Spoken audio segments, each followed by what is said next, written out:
Yeah, I want a hot tamale, weenie wally, ham, smoked sausage, pecan macaroni, French fried fish, beans, barbecue, lettuce, radish, onions, and bacon, and ice cream on top. You got that? How much that is? I got hurry up, cause I gotta go catch Rude Exposure. Yeah, he about to pop on, man. You know what time it is.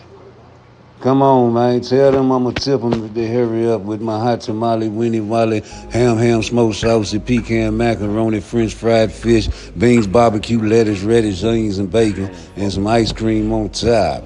Daddy, wake up. Let's get it together. Come on. Let's get it together. Mother lover.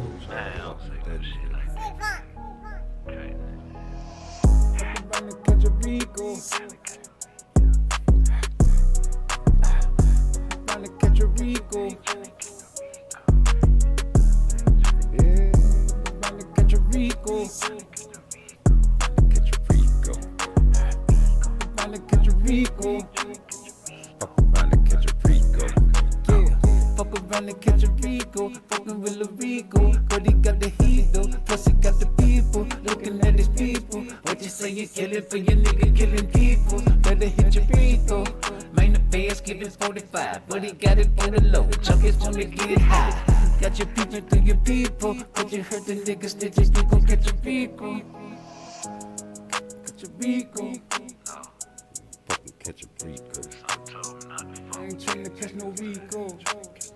I ain't tryna catch no Rico. I ain't tryna catch a Rico. I ain't tryna catch no Rico. I ain't tryna catch no Rico. Wake up. We 16 years in the chain gang. Kinda hard for a black man to maintain. All I know is selling dope in that bang bang. So when I get out, I guess I'm on the same thing. I know the devil looking at me smiling. I know the Lord looking at me frowning. I'm being fooled from both directions. When I look into the mirror, I see both reflections. I caught myself crying in the shower. I guess that's why I stayed in for the hour. Can't let you niggas see when the wrong shit hit you in your mouth. My granny geriatric ward. My father committed suicide in a whiteboard. My mother, she beat me like a slave. Now what do people do when they refuse to be a slave? I said 2014, the reason I'm alive, cause I jumped on the Lord's team. And I don't know why these pussy niggas hate me. Never wanna let you pussy niggas come check me. Dear Lord, talk to your boy. I'm going through some things and a whole lot more to deal with. I'm doing things that I know will get me killed quick. I feel sick, can't think, and I'm uptight. I'm doing things that I know just ain't right. I'm looking over my shoulder at night. Wall Street Corporation to gangs can be prosecuted under the RICO Act.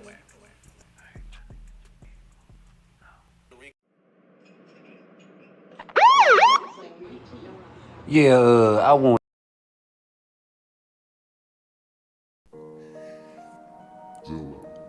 Look here, I meant what I said when I said what I said. I say it again like I said it then. Ain't no shame in my game. I do my thing from Frisco to Maine, from San Fran to Japan. It's all about the money game with me.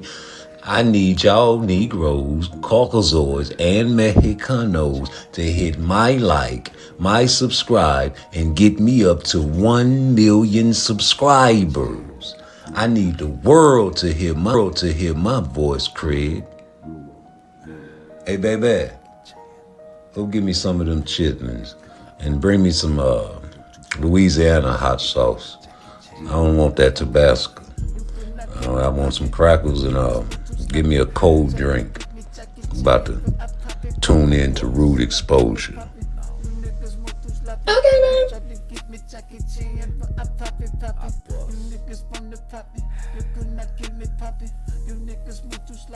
You just another copy. He talking cocky. He wanna fight like Rocky. I see you coming with your fans, but your pets are popping. He think he Jackie Chan, nigga think he Jackie Chan. Put your hands on the man, will it make you understand? Did you put your hands on me? Shoot you, then I fuck your bitch. I'm about to pop a pee. You could not give me poppy. Do is ask your core. He said, all you got to do is ask Shakur. Ask Shakur. He know. Shakur know us. His grandfather wanted to end the spar early. Stop lying, old head. Stop. He said, I said, what? Old head tripping though. He's definitely tripping. He said, you ain't no gangster. You ain't no tough guy. Who you think you are? I said, oh, you really talk like that? That's your real voice?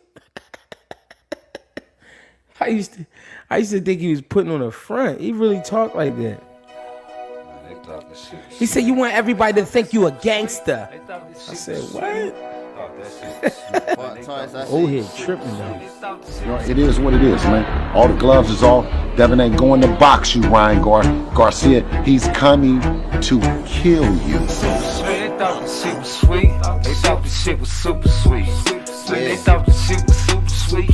Yeah, they thought the shit was sweet. Yeah, they thought the shit was super sweet. Thought the shit was sweet. Thought the shit was super sweet. Thought the shit was super sweet. Because I tried to keep the peace. Yeah. I'm just trying to get all of this money in the streets. Niggas beef, then they go to war. Somebody gon' die, yeah. Fuck the police, we gon' shoot you every time, yeah. Rather live my life behind a jail cell. I can't let you niggas rock my bell. Send me straight to hell. I'ma keep the heat. Seekers aiming to your head gone. If I miss, that's okay. I'll be at your girl home. Live a life of crime, and you know there ain't no rules in it. I can't get your sergeant. I got to kill your lieutenant. Head with no screws in it. Thought I called the Holy Ghost. Fire from my gun, turn you niggas into fucking ghosts. Thought the shit was sweet, sweet. Thought the shit was super sweet. Man, thought the shit was super sweet. Thought the shit was super sweet. Thought the shit was sweet. Thought the shit was super sweet. Thought the shit was super sweet. Thought the shit was super sweet. That's how you coming at them? Man, thought the shit was sweet.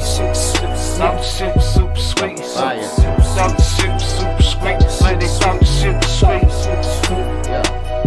Thought the shit was sweet. What they thinking though? Melon. Hey look, they thought this shit was sweet, but really it's sugar free. You don't wanna be, you gon' die wherever that we meet. Yeah, I'm from NC, but everywhere that's where I be. You might be with your bitch, but I bet she won't be with me. Yeah, coming down. First I jug, and then I'm flexing. Then that boy hard, what's his name? Better, he ain't Mexican. You thinking it's sweet, but you can die on the spot. I'm with PARTTWICE, we bout cash, fuck a thought. Thinking it's sweet, say the wrong thing, here you pop. I send the junior, he'll do it for 200 tops. You hear me? Thinking it's sweet, say the wrong thing and then you pop. I send the junior, he'll do it for 200 tops. Sweet, better. Thought the shit was super sweet. Thought the shit was super sweet. Thought the shit was super sweet. Thought the shit was sweet. Thought the shit was sweet. Thought the shit was super sweet. Thought the shit was super sweet. Thought the shit was sweet. Thought the shit was super sweet. Thought the shit was super sweet. Thought the shit was super sweet. Thought the shit was super sweet. Thought the shit was sweet. Thought the shit was super sweet. Thought the shit was super sweet. Thought the shit was super sweet. Thought the shit was super sweet. Thought the shit was super sweet. Thought the shit was super sweet. Thought the shit was super sweet. Thought the shit was super sweet. Thought the shit was super sweet. Thought the shit was super sweet. Thought the shit was super sweet. Thought the shit was sweet. Thought the shit was super sweet. Thought the shit was sweet. Thought the shit was super sweet. Thought the shit was sweet. Bitch, we gon' ride on them hoes. Southside, we gon' ride on them hoes. Southside, we gon' ride on them hoes. Southside, we gon' ride on them hoes. Look here, I meant what I said when I said what I said. I say it again like I said it.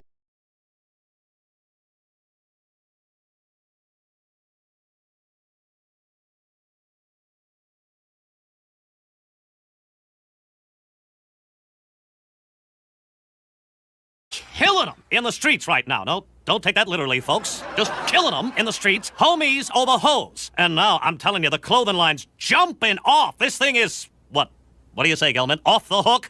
Tell us about that. Well, you know, Reed, we just had to bring, you know, our own flavor to the fashion game. You know, fashion is a real big thing to me and my crew, you know what I'm saying? Personal grooming, hygiene, facial, shiatsu, seaweed wraps, you know, that type of thing. And we not doing it for the females, you know what I'm saying? We doing it just for us, you know, that's real thing. It fills a void because men's fashion is so drab and boring at times that it fills a void and has a certain level of excitement that people relate to the brand.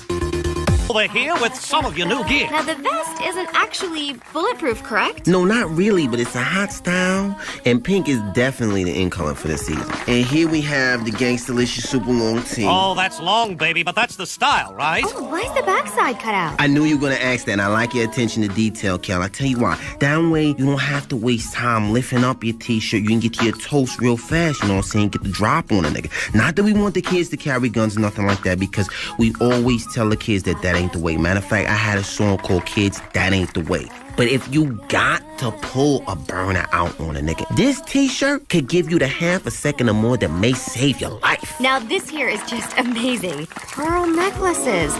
I didn't know men wore pearls. Oh, yes, definitely, Kelly. You know, we just want cats out there in the street, you know, to step their jewelry game up. It's all about pearl necklaces. Wow! Pearl necklaces! Diddy infused the Sean John line with his own ghetto fabulous DNA and leveraged his celebrity status to make it an immediate commercial and critical success. First of all, he's brought a huge part of the market into menswear who really didn't care. We really didn't give a about clothes because they felt it wasn't about them. That's number one. Number two, he's one of the few design houses right now that has a sense of exuberance about fashion. It has a sense of flamboyance. While his star power brought attention to the label, he was quick to point out that it wasn't a We're back with our guest Jessica Ethelberg, also known as Wonder Cheeks, reading excerpts from her amazing new best-selling book, The Private Lives of Superstar Rappers. Of all the rappers I met during those years, I loved Gangstalicious the most. I called him Freddie. I wanted more than anything to give my heart to him forever, but I couldn't because he was so unbelievably gay. So unbelievably gay? Gay? Alrighty, everybody, it's the Wendy Williams Experience. Well, the book is in stores now. It's called Confessions of a Video Vixen by Karen Steffens. From this point on, we'll refer to her as Superhead. That's what she named herself, and here she comes. There was a party in Miami, and you showed up with Exhibit, and it was Puffy was at the party, or it was his party. His party. And when he saw you come in, it was like he saw a ghost, and he immediately asked you why you were there. He thought that you were there to blow up his spot. He then pulled Exhibit aside and asked Exhibit to get you out of the party, that you supposedly had pictures with your fingers up his behind hole. Well, that's not what he said. I think the quote was that Exhibit relayed to me was, you know, she'll have you on camera with fingers in your booty. And that could not might not be Exhibit. Maybe that's you, Puffy. How you doing? It's not Exhibit. I'll say that. Okay. So yeah, that was the quote. Whose fingers whose behind did you penetrate? I've never penetrated anybody's behinds. There are a lot of behinds being penetrated, but I'm not doing the penetrating. Okay. You walked in on record executives having gay sex, or one executive having gay sex with a man. You don't mention that person's name. Can we talk about what record label? No. That'll give it away. But what letter does it start with? Not even. That'll give it away. A. Don't B, start. C, Don't start. D, That's gonna give it away. D. Diddy kept looking at me, and Kanye kept looking at Lauren. Like they were exchanging glances, and I'm like, they're like watching me strangely. And I'm like, okay, let me pretend to drink, and like I'm not actually doing it. And like that seemed to like make them happy, like me like pretending to like join in. And immediately I'm like, there's something fucking in this drink. There's something in this drink. And I didn't know what to do. And I, like, my manager was like across the room, but like close enough, but like not next to me, so I couldn't like whisper to her. But I wanted to tell her, I'm like, hey, don't fucking drink this. There's something wrong with this. But I couldn't. So I reach for my phone and I start to type, and Kanye takes the phone out of my hands and he's like, who are you texting? Like, you don't need to text anyone. Like, we're having a party. And I was like, okay. And he like puts it on one of the speakers, and I'm like, fuck. Now what do I do? Like I don't know what to do. And I see my manager take a sip, and I'm like, fuck. Like fuck. Now what do I do? And then I see her take another sip. 2 sips out of this little vodka cranberry cup. And I'm like, oh, what do I do? 2 sips, and I watch her face flush. And all of a sudden, like, I look over and she's speaking really loud and like making jokes, and I'm like, whoa, like, this isn't her. Like, she doesn't make jokes. She's fucking terrified of people. Like, she doesn't even talk. And I was like, it's already hitting her. Like, 100%, I just knew that the drinks were all laced with something. And she starts like almost being like belligerent a little bit, but not in like a crazy way, just like really enjoying herself. And I'm like, that's not her. That's not her. She doesn't even want to be here. Like, this is weird. And all of a sudden she like dismisses the studio host. Like, she's like, you can leave. And I'm like, oh my God, like, what's going on? And the girls file out. They go to like a different studio, or they go somewhere. And I'm like, I have to do something. I have to do something. What do I do? And I go to get my phone where Kanye put it on one of the speakers. And as I'm going to get it, I turn and my manager's walking out. And I'm like, no. Like, where are you going? So I see her start to leave. And I'm like, where are you going? And she's like, it's fine, I'm just going to the bathroom. And I was like, no, stay. And she's like, it's right there, I'm just gonna go to the bathroom. And I was like, okay. And she walks out. And all of a sudden, I realize that I'm in this studio. The music's low, the lights are dim, but you can still like see everything. And I realize that I'm in the studio with Diddy and Kanye, and they're both off their shit. And there's 3 other men, an executive that works with Kanye, his engineer, and his cousin, and me, alone. And I'm like, oh, fuck. Okay. And I haven't started freaking out yet. Like, I know what the situation is. I know, like, I know this is a bad place to be in, but I don't really feel scared yet, you know? Like, cause I'm like, there's other people around, there's other men around, and I know them. Like, I've known them for a while. Like, nothing bad's gonna happen. And I'm standing there and I realize that so this is like a pretty like sizable studio. There's like the glass doors, the couch there, a console, another console, the screen, all of that. But it's like, it's pretty big, but you can still see and talk to everyone easily. And I realize that I'm standing really close to the exit. And it's a glass door and it opens in. And I'm standing pretty close to it. And I realize all of a sudden that Kanye and Diddy have realized that I'm the only girl in the room. And they're like fucked out of their minds. And they start coming towards me and they're like, don't you want to take your clothes off? Like, it's so hot in here. And I'm like, no, fine. I'm fine like this. And they're like, come on, like, it's just us. Like, we're all just friends. Like, let us just, like, see, like, how you look. And I'm like, okay, I'm fine. And, like, I still haven't gotten scared yet, you know? Like, I'm still, like, this is a bad situation. I'm creeped out, but, like, there's no reason to panic. There's other men here. Yeah, so they're coming towards me, and I'm like, okay, this is fucked. I don't know where my manager is. I don't know where anyone is. And they're coming towards me more, and they're trying to, like, take my clothes off. And I'm like at that point where I'm like, this is not good, but I'm like still trying to like play it off. Just like, stop, you guys are fucking stupid. Like, get out of here, like, don't touch me. Did this just freeze? Okay, so let me just get to the point. So they start trying, like, they're like pawing at me. Like, they're both drunk, probably on something else.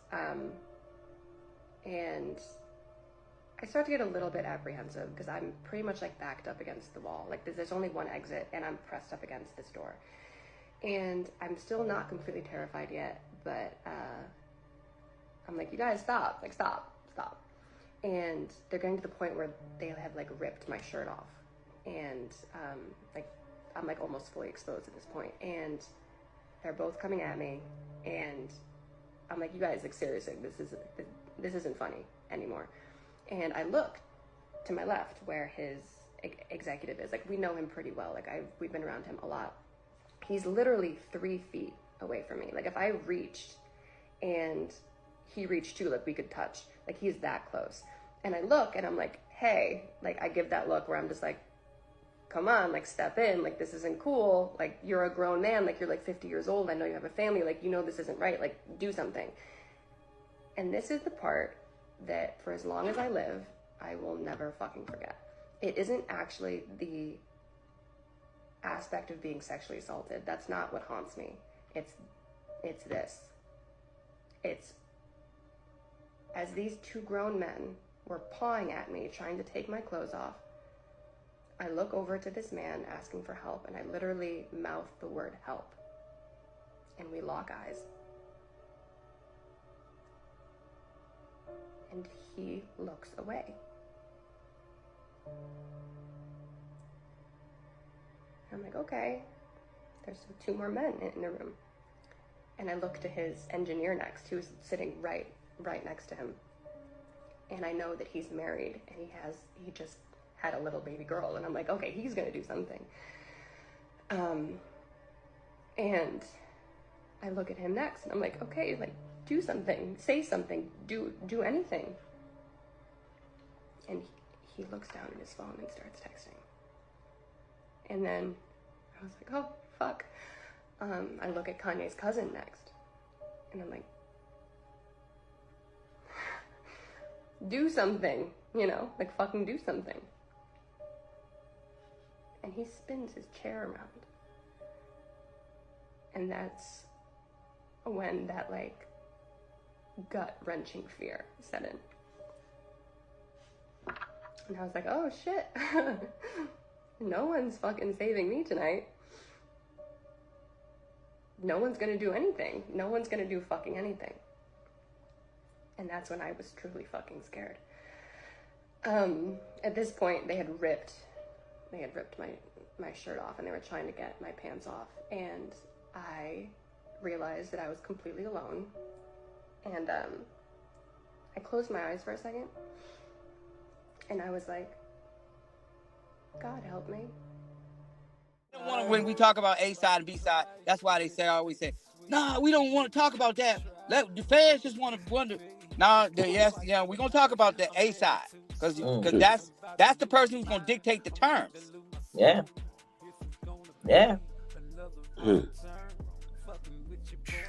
It's always been like that too. It's always been like that, but it's always been like that. But when you got certain people, and that part's okay, they all got to get in line and wait their turn. And then when they act up, then they go to the back of the line. Hey, wait back in the line. Oh my goodness. Hey. What happened when they act up, Miss Salaby? When they act up, they gotta go back to the back of the line. Damn. Hey, they better read in between the lines on that. That's it. That's it.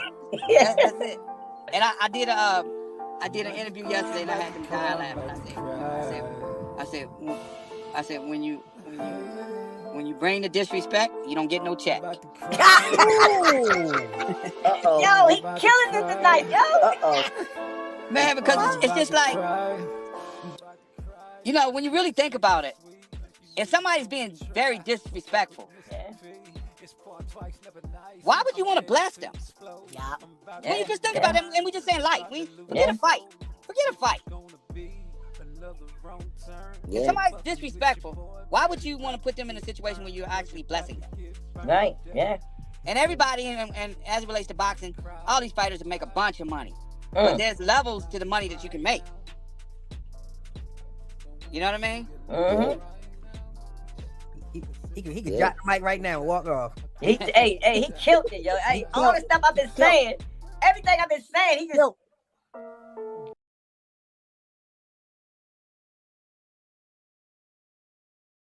That's his guy. Yeah, I've been saying that for years. That's his guy. That man ain't gonna hand nobody over to, you know, they have a plan for that hardware that they got over there. You know, you got young up and coming fighters, and they just wanna pass it on down and give their own guys opportunities. The only difference, if there's a shitload of money somewhere,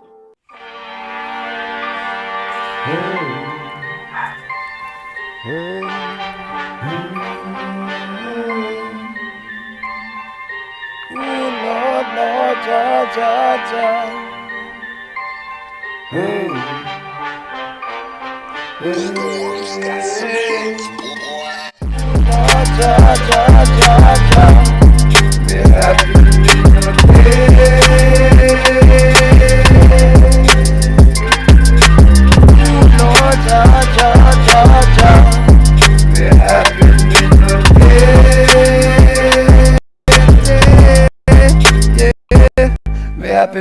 no dread. Bustin' out the dread. Yeah, me out the situation, bitch. Got them in no bed out the dread. Yeah, me out the situation, bitch. The color red. I'm on the wrong side of town. Niggas killing town. Drug road niggas killing niggas in the corner slow. Mama told me never trust a nigga with your life. They'll take a nigga life just to fuck a nigga wife. That's right. Nigga, how you living? Gangsters on the block. Damn king just for living, just for chilling, just for taking care of cheering in the business. Jealousy is real and it come penitentiary. Niggas don't like it when another nigga eat. Smiling in your face, you leave a nigga beefing, nigga leaking in his case, nigga slipping in the city. Fair look at the nigga, no pity. I just want the money, I just want the power. Whole lot of weed in his pills and his powder. Counting up the credit and the dread for the low. Ride with the dog, tell the bitch sugar low. You gotta know a nigga scrap. Now I'm gonna die. I think it was some niggas been behind me all night. They in for some pride. I pull up at the store. I do the load from Jamaica, let it go. He opened up the door. With the 44.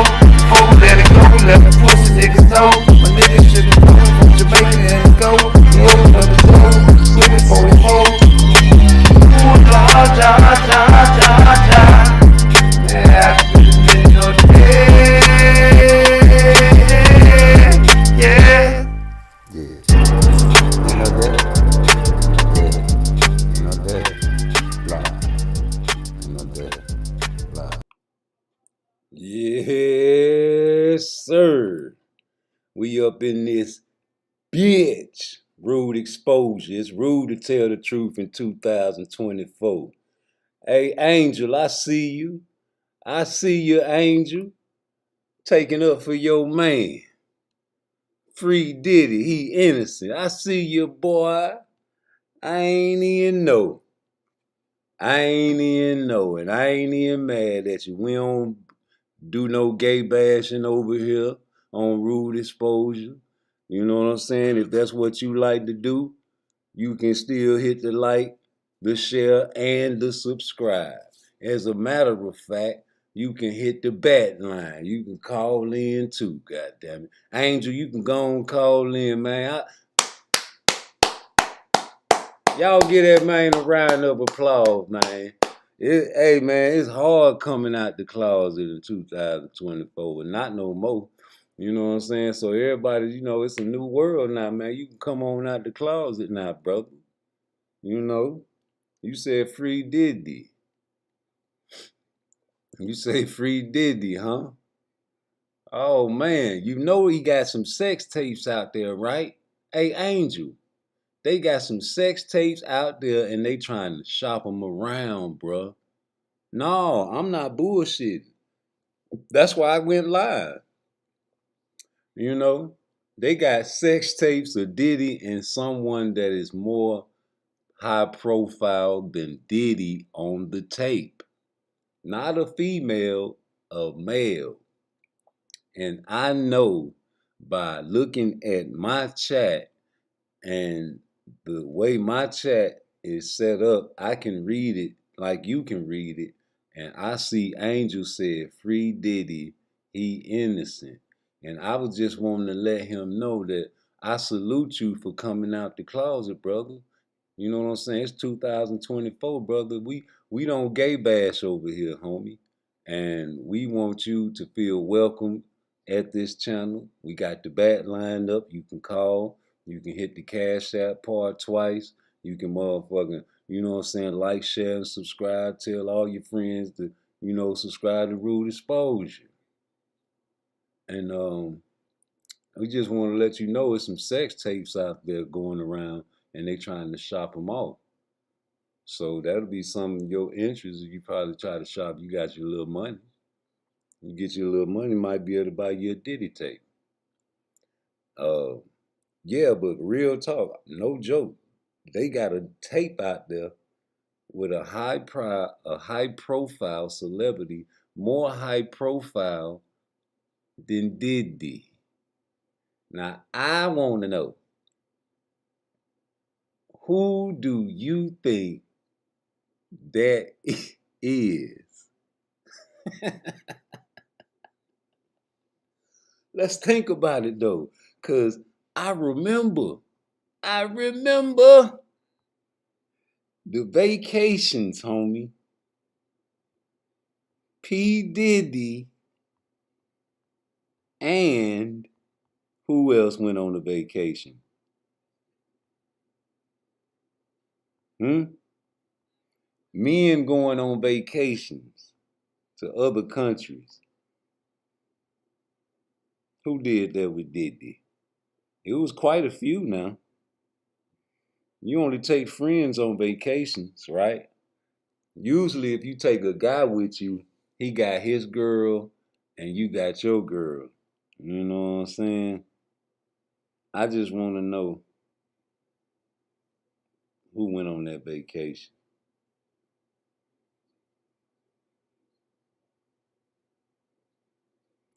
I think it was Will Smith on that tape.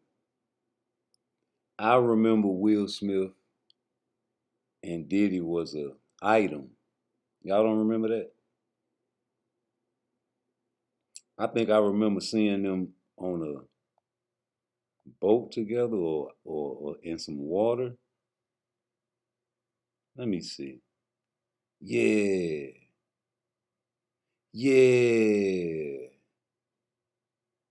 Yeah, man, I seen that shit for a reason. I knew I wasn't tripping. Let me go to this video. Cause I seen that shit, man. Hold on, this Gene Deal. Hot baths together. Only a man knows what a man needs. Diddy is used to hear his name associated with another drama, but this time, the juicy tidbits concern another Hollywood titan, Will Smith. Diddy's former bodyguard, named Gene Deal, has given an exclusive interview where he unfurled shocking revelations that could potentially expose a scandal of monumental proportions in Tinseltown, implying intimate relationships between Will and Diddy. According to Deal, his former boss didn't miss a single chance to shake it up with his pal Will Smith, starting from Diddy's infamous parties and ending Turkish baths where these two industry titans were scrubbing each other's backs. Well, we already know from Will that only a man can give him real pleasure, and he values his industry friends more than his wife. It's friendship versus marital prison. But it looks like the actor was quite picky when choosing a partner, and as Gene Deal now asserts, Diddy and Will Smith harbored a clandestine affair concealed from the prying eyes of the public. The recent revelations about Diddy and his freak-offs involving masked men allege that he really needed their identity. Hey, yo, I hate these fucking AI channels, That bro. filed against the music mogul, Mr. Combs brought a man to his home in Los Angeles. The man, Mr. Combs, and Miss Ventura were... Hey, yo, these AI channels is the worst in the world because guess what? But as... These mother lovers got 82,000 subscribers. And all they doing is piecing videos together. No talent needed. And you mother lovers can't hit my like and my subscribe. Please. But anyway, I remember Will Smith and Diddy on a fucking vacation, bro. Like a brocation, man. Why don't nobody remember that shit? What the fuck was they doing, man, on that fucking vacation? Bar and you just consume it and surround yourself on all sides by it. Who said that when you were dating J-Lo, Will Smith and Jada tried to pick her up on a threesome and you were going to beat up Will Smith. Is that true? He was with every chick, every dude, whoever he wanted to be with. The Diddy rabbit hole is getting crazier by the day, and according to the latest reports, Will Smith is now catching strays after sources revealed he allegedly used to participate in those freak-off sessions with Diddy. But that's not all. Reports also emerged that Will and Diddy are part of the same club that reportedly engages in some type of gay sex rituals with much younger men. According to these reports, both Will and Diddy were recruited into these rumored clubs by their former mentors. In Will's case, it was Quincy Jones, and in Diddy's, Clive Davis. And now Will and Diddy are supposedly doing the same to their young proteges. The whole thing is disturbing to even think about because at this point, it's starting to look like the entire entertainment industry is built on exploitation and essay of the most vulnerable. But what exactly is Will's connection to Diddy's alleged freak-offs? And is there any truth to those grooming allegations? Let's get into it. He set up sex rings in Hollywood. And the people that he brought in, if y'all tell me if I'm lying, Quincy Jones brought in Fresh Prince. So there's been a lot of chatter swirling around about Will Smith supposedly being gay or bi for a while now, but that's not the part fans are worried about. At the end of the day, his sexuality is his business as long as we're talking about consenting adults. But see, there's this whole fresh set of rumors popping up that both Will and Diddy are allegedly part of this super secretive Hollywood club where older industry men who are on the DL can let loose with much younger guys, as in illegally younger. And as wild as these rumors may sound, it's not exactly a secret that Hollywood has always been a breeding ground for all types of depravities. In fact, word on the street is that both Will and Diddy were either groomed or willingly agreed to do some favors for their much older mentors, and that's how they got initiated into this rumored club. In Diddy's case, he allegedly got down on his knees, literally, for his mentor Clive Davis, and that's how he was able to start Bad Boy Entertainment just weeks after he got fired from Uptown Records. So Clive Davis is over Arista, which is over Diddy's Bad Boy record. Now, rumor has it, allegedly, Diddy got on his knees for Clive Davis in 1994. Oh yeah, that's something we been knew about that one, homie. Now, as for Will, reports are floating around claiming that Quincy Jones was the one who introduced him to these gay ritual That's why parties Gina where left rising his actors ass. supposedly had to put on a show for big shots in the industry. Will and Quincy crossed paths at one of Quincy's legendary house parties when Will was very young, around 19 or 20. And that actually ended up being a major game changer for Will's career because Quincy made Will audition for Fresh Prince of Bel-Air at that same party. To give you some context, after hitting the scene with DJ Jazzy Jeff and the Fresh Prince and getting a taste of success, Will found himself splurging cash left, right, and center, but by 1989, things took a rough turn and he owed the IRS a whopping $3 million. And that's when Will wound up at one of Quincy's infamous industry parties and his life changed overnight. So what happened was that Benny Medina, who by the way later faced accusations of SA from actor Jason Dotley, happened to be hanging at that same party. Medina played matchmaker and introduced Will to Quincy, pitching the idea for a sitcom called Fresh Prince. Quincy decided to put Will on the spot and make him audition right then and there, and Quincy was so impressed that he got his lawyers to draw up a contract on the spot. But see, there have been these ongoing rumors about Quincy's auditions being about more than just talent. And some folks speculate that when Quincy had Will audition, there might have been other requests involved. These whispers have been floating around forever, fueled by rumors about Quincy being a gatekeeper in Hollywood's secret scene and hosting these ritual parties where older executives supposedly turned young aspiring artists. To add fuel to the fire, a few years back, allegations surfaced that Quincy essayed singer Tevin Campbell, and coincidence or not, Will actually mentions in his autobiography that he saw Tevin at Quincy's party. Now, Tevin later came out denying rumors he was essayed by Quincy, but that didn't exactly put an end to all the speculation. And at one point, the spotlight turned towards another major name in the industry, Tupac Shakur. So according to insiders in the business, Tupac, who happened to be dating Quincy's daughter, Kidada Jones, reportedly had his eyes set on leaving death row and signing up with Quincy's label before his tragic passing in '96. But here's the twist. Tupac ended up turning down Quincy's offer for a deal because Quincy allegedly threw some inappropriate proposition his way. And apparently, Tupac spilled the beans about this in a 2-hour-long interview with Angie Martinez. And though bits and pieces of that interview are floating around the web, there's a huge chunk missing. In fact, despite Tupac They got my talking nigga with Angie Tupac for 2 hours, fucked up. when the interview finally aired, only 12 minutes saw the light of day. Hey, for knowing you got Tupac fucked up. You bitch ass niggas be talking shit about Tupac. You got him fucked up. It's been hoes telling y'all niggas that Tupac ain't gay. And it's been motherfucking reports of this nigga telling you that he done said, fuck you bitch ass niggas. You and I know what's going on. And word on the street is that Pac dropped a major bombshell about Quincy Jones and a rumored indecent proposal. Now, adding more fuel to the fire was former Public Enemy member Professor Griff, who boldly alleged that Quincy went to extreme lengths, like allegedly getting rid of multiple people just to keep his secrets under wraps. When Tupac came to Hollywood, it was the homosexual ritual. This is where the homosexuals came out against it, but I didn't mind. I wasn't talking about homosexuals. I'm saying there's a homosexual ritual that they go through in the Illuminati secret societies, and it is. So when I mentioned that about it marrying itself on to hip-hop, they said, well, can you prove it? Yeah. Go back and go online and read where Tupac said he was asked by Quincy Jones to come in. When Tupac said no, that's when Tupac was marked for death. Why? Because Tupac was engaged to Quincy Jones's daughter. Quincy Jones's daughter's best friend was Aaliyah. Aaliyah was engaged to Dame Dash. Now, if y'all follow these people back, all of them either died or was brought to ruin. Professor Griff also claimed that Quincy They all hooked in with Diddy and Jay-Z. pressuring young male entertainers to join in these Y'all alleged gay. rituals in exchange for lucrative opportunities. But Y'all Brett didn't stop lovers. there. He straight up hinted that Will Smith might have been one of these young entertainers, and he pointed a finger at the timing, connecting the dots between Will's first movie role right after he met Quincy, 6 Degrees of Separation, where he played a gay con artist. That raised some eyebrows with people is when I dropped the information about Quincy Jones. I let the chips fall wherever they fall. That's right. This dude was one of the ones responsible. He had a magazine financed by Warner Brothers and the rest of them. He set up sex rings in Hollywood. And the people that he brought in, if y'all tell me if I'm lying, Quincy Jones brought in Fresh Prince. And his first movie was what? 6 Degrees of Separation. A gay movie.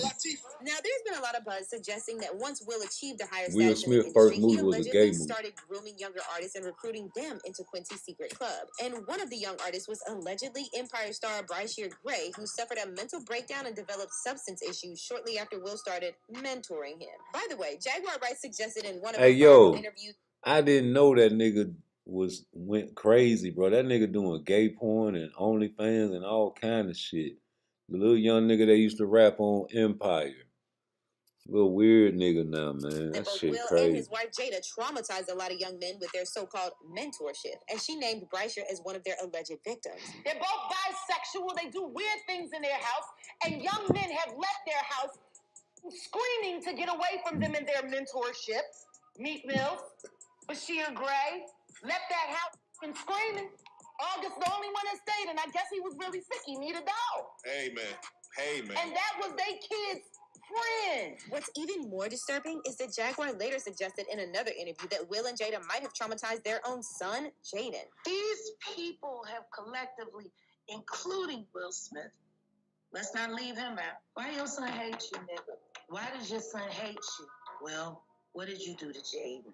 Now, as for Will's connection to Diddy's rumored freak-offs, Diddy's former bodyguard Gene Deal claimed that Diddy used to sleep with both men and women and swing with other couples when he was dating Kim Porter and J-Lo. And when Gene recalled how Diddy once tried to fight Will after he and Jada made a move on J-Lo, interestingly, just 2 weeks before Cassie filed her lawsuit exposing Diddy's freak-offs, Diddy was a guest on Jimmy Kimmel, and Kimmel asked him about Gene Deal's allegations. No, it's all about love, though. That's not true. You really heard that? Yeah, I watched it on the internet. You're telling me I can't believe everything I read? What? I don't know what you're talking about. Jimmy, I thought we was friends. What is this? Now, the reason why this interview set off alarms is because it seemed like Kimmel either went off script or they set Diddy up, knowing that Cassie's lawsuit was coming. See, it's widely known that these late-night TV shows are scripted and rehearsed, so it's hard to believe Diddy agreed to this question. After all, Gene has been exposing Diddy's mess for literally years, so it's interesting that Jimmy Kimmel suddenly decided to bring him up just 2 weeks before Cassie's lawsuit was filed. Either way, rumors are now going around that Will Smith is one of many industry men who participated in Diddy's freak-offs. And word on the street is that Will is panicking right now because his career still hasn't recovered from the Oscar slap. As for fans, it looks like they're not feeling a lot of sympathy for Will. They're saying if Quincy Jones really recruited him into this rumored... Hey, yo, and that's another thing. I was thinking about that slap when he slapped Chris Rock, yo.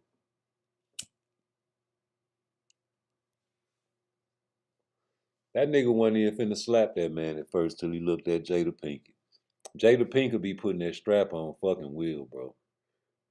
Will don't even satisfy that girl, man. And this nigga's a stone cold bitch. A big old bitch. I'm telling you, homie, it be them big ass niggas, man.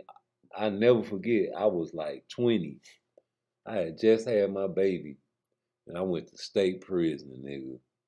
In Bluntstown, Florida, nigga. Right by Alabama. And it was this big old bodybuilding ass nigga on the compound, nigga. I was getting my first tattoo on the rec yard. I seen this nigga running full speed. And when I looked back, it was a little bitty ass nigga chasing him with a sword. That shit had to be at least 12 inches, nigga. He was chasing him. But before that, this nigga, he was the bitch. That was his boyfriend chasing him, the little bitty nigga. He used to have that big ass nigga hemmed up, just like you would have your girlfriend hemmed up at high school on the locker. I'll just let you know, man, I don't care how big he is, that don't make you a man. This nigga was the bitch in the relationship.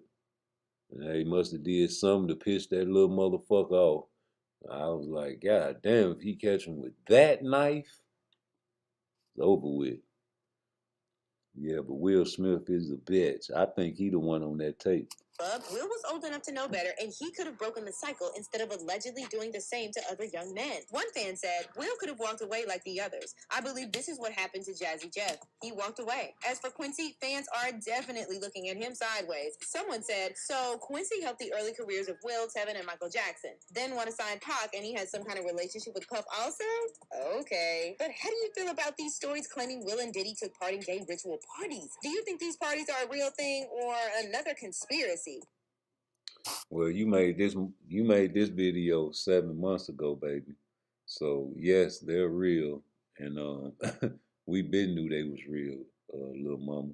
But I subscribe to your channel, and the name of the channel And that's what happens when is The Climb. It got 6,000 followers. See, now this a real channel. See, them AI channels, they be having like 100,000 followers, 80,000 followers. Mother lovers be following crazy shit now, man. It's like, yo, they don't even know that biased people make the videos. So when you hear a real motherfucker and at least he admitting that he's biased about certain things, you have issues with that. Especially when you can't come over here and troll them. You see, I troll the trolls. Sometimes I tolerate them, sometimes I don't. You know, it just depends if I feel, up to the bullshit today. You know, that's my MO. You niggas can't do nothing but tolerate this shit. And if I feel like giving a great show, I'll give it. If I don't feel like dealing with you mother lovers, I won't deal with you. They hate the fact they can't repeat my little word. See, that mother love is something I got from God Bless the Dead, my Uncle Reggie. And if I hear somebody say that, I already know they sneak watching on me. But yeah, man. Coming with a style make you niggas want to copy, but you can't copy. Your brain is too sloppy. But Diddy got a tape going around, and they trying to shop that shit, G. It's wicked out here in the streets. You get your shit hacked, and they got all your material.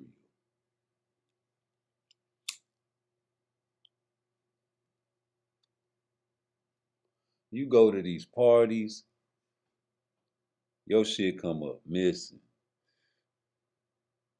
A motherfucker records you. You don't even know you being recorded. That shit is wicked. I'm trying to find. Oh, hold on. Let me see something right quick. Hey, Twitter is wicked. Twitter show any and everything in the world. They got shit talking about a devil worshiping ritual these niggas be going through. I can believe it though.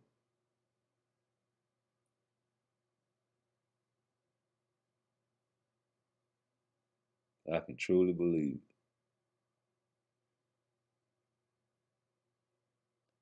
Cause the people that run the industry, nigga, it ain't the niggas. The niggas is just the talent. And the niggas don't own shit for real.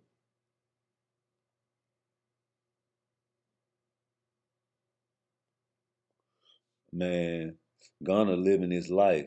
He in a video with this motherfucking badass little bitch. Hold on, let me see. God damn.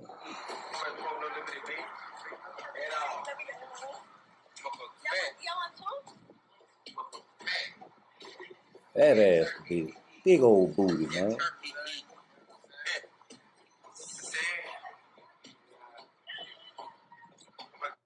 Boy, we living in a world. We living in a world you can't even. You can't even be mad at him. That nigga read it and did all kind of shit, man, and still living the life, man.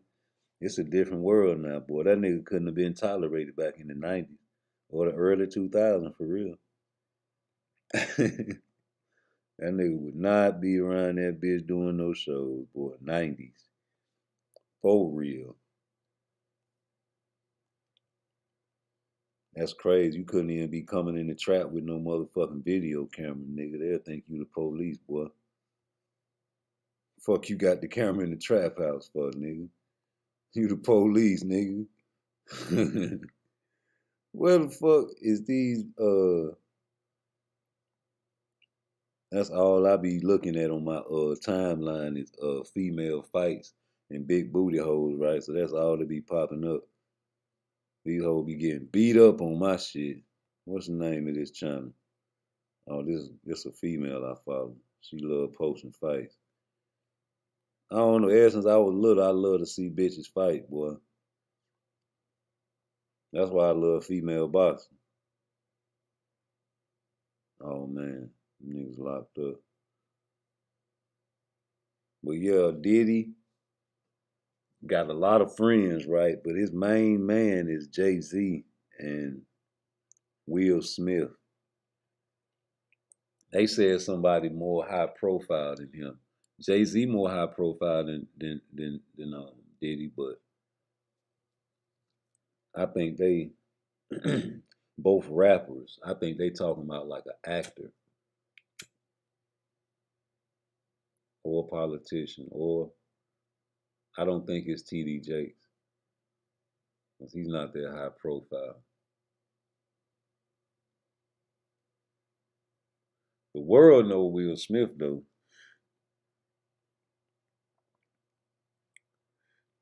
The world know Will Smith. You can just type his name in and see all kind of shit pop up. Oh yeah, man, I just noticed, man, Will Smith damn near molested his son on goddamn one of these shows. Something has been off with Will's behavior towards other men. Even the affection he shows towards his son always felt like over the top and borderline inappropriate. Man, come on.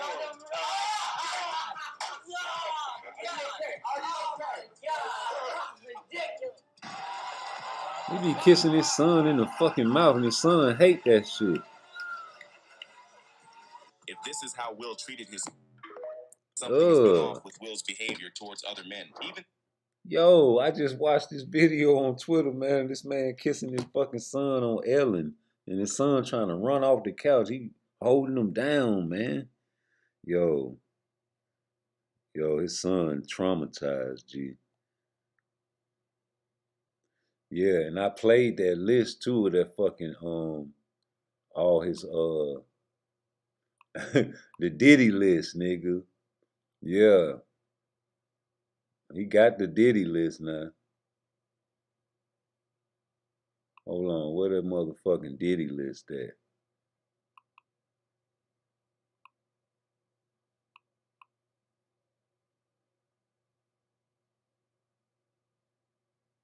I gotta find that.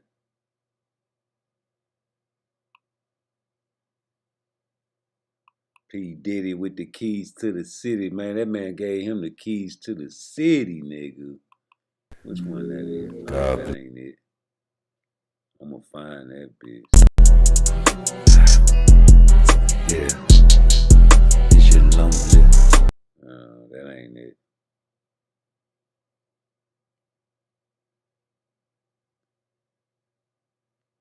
He did turn him out, G. Imagine that household, bro.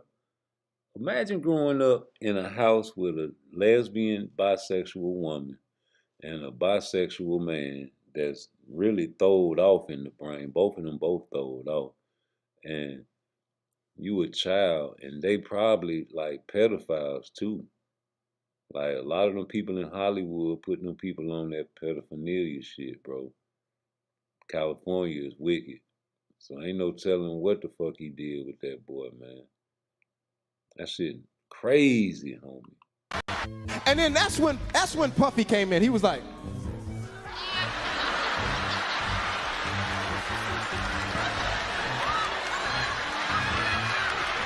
take that, take that, take that, take that, take that, take that, take that, take that, take that.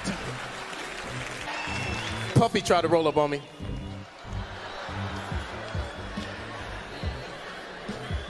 It really wasn't him. I can't blame him. It was actually Jennifer that was mad at me.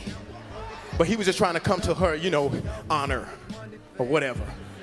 But I do jokes. This is my job, and I was doing some jokes on Saturday Night Live about Puffy and Jennifer, and she got mad. I saw her at the Grammys, And she was upset with me. Now, I know Jennifer from In Living Color. She was the fly girl and everything like that. You know what I'm saying? We go back. You know what I'm saying? I remember before the J-Lo, I remember when it was just, hey, ho. I'm serious. Don't try to front on me. I'm like, hey, ho. I remember before the J-Lo, it was, hey, ho. And she just was real upset with me. But I walked up to her behind the stage at the Grammys. I'm saying, hey, Jennifer, what's up? Psst, psst, psst. She hit me with the beatbox. Fellas know what I'm talking about when I say the beatbox, don't you? You ever ask a girl at the club to dance, hey, can I have a dance? Psst, psst, psst, psst.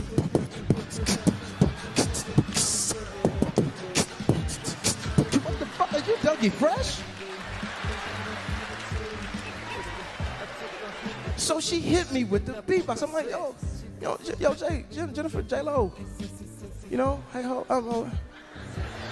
what's wrong? I'm mad at you. I'm mad. I am so steamed at you. Because you did jokes about me. You said I couldn't sing.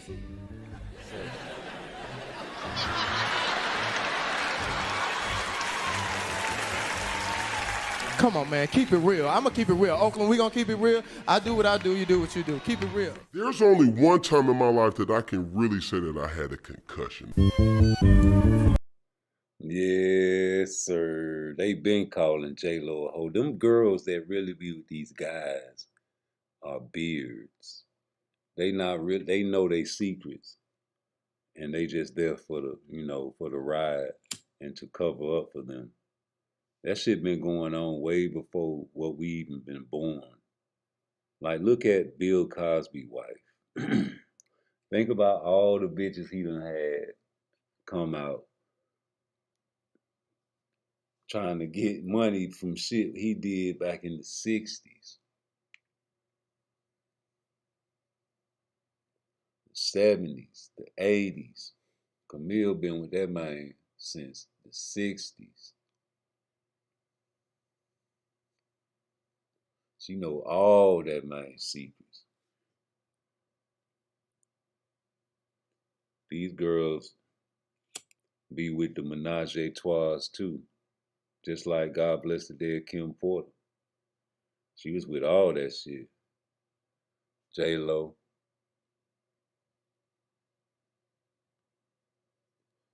Kim Porter didn't like that gay shit, but she put up with it for the money. That's terrible, but that's how it go. They groom them girls, man, because they know them girls want to come up.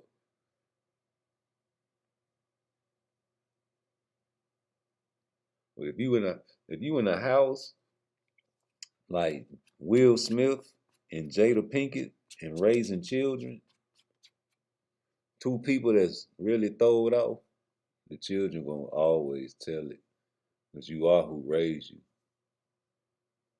You are who raises you.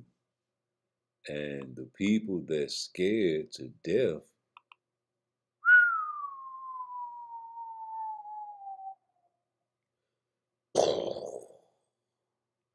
fuck around and catch a Rico. Yeah, Jay-Z, that's his main man too. They say Jay-Z is worse than P. Diddy. I can believe it.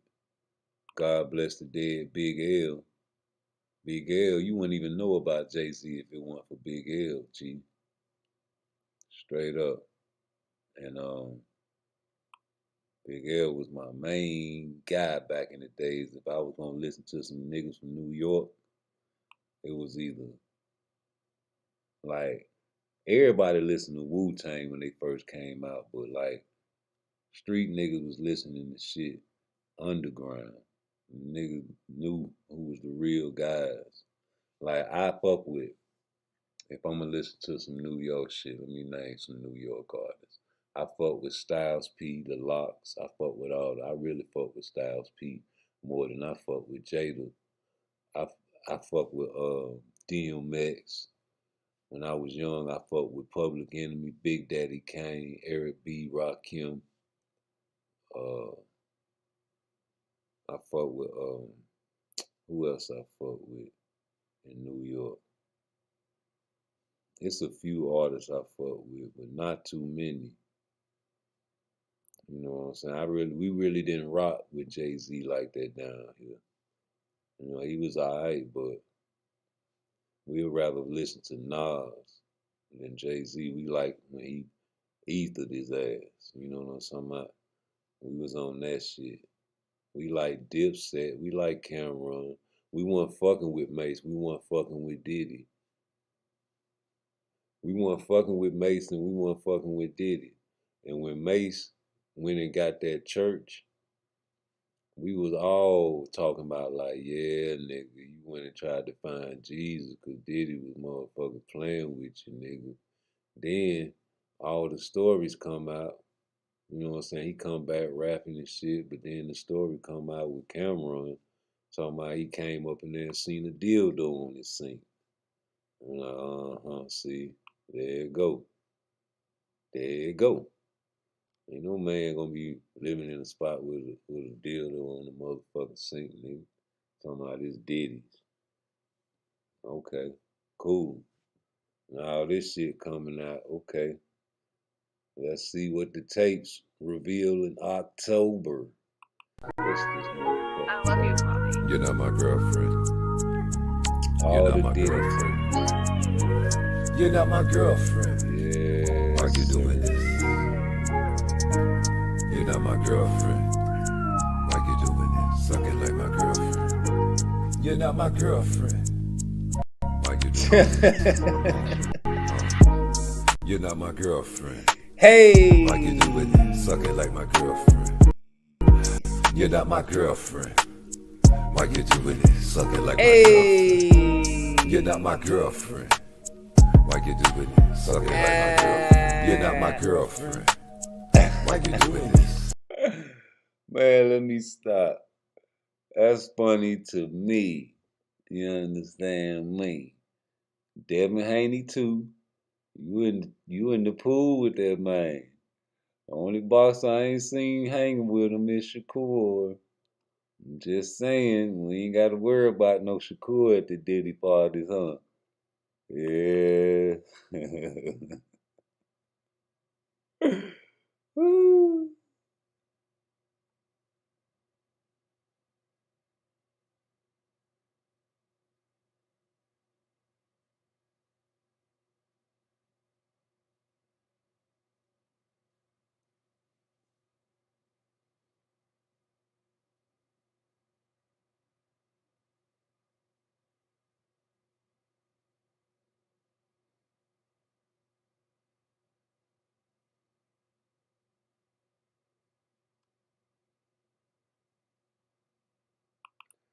Hey, who's to say it's a dude on that tape they trying to shop around? You know, Diddy go both ways, right? So everybody just so keened in on Diddy, you know what I'm saying, fucking dudes, right? But it's already well documented. He fucked some of the baddest bitches in, the game. What if it is a bitch on that tape they trying to shop around? So we done went through the dude. I thought it was Will Smith. It could be Will Smith on that tape. It says somebody that's higher profile than him. What's a female that's higher profile than him? Because you know Jay-Z is main man. Huh?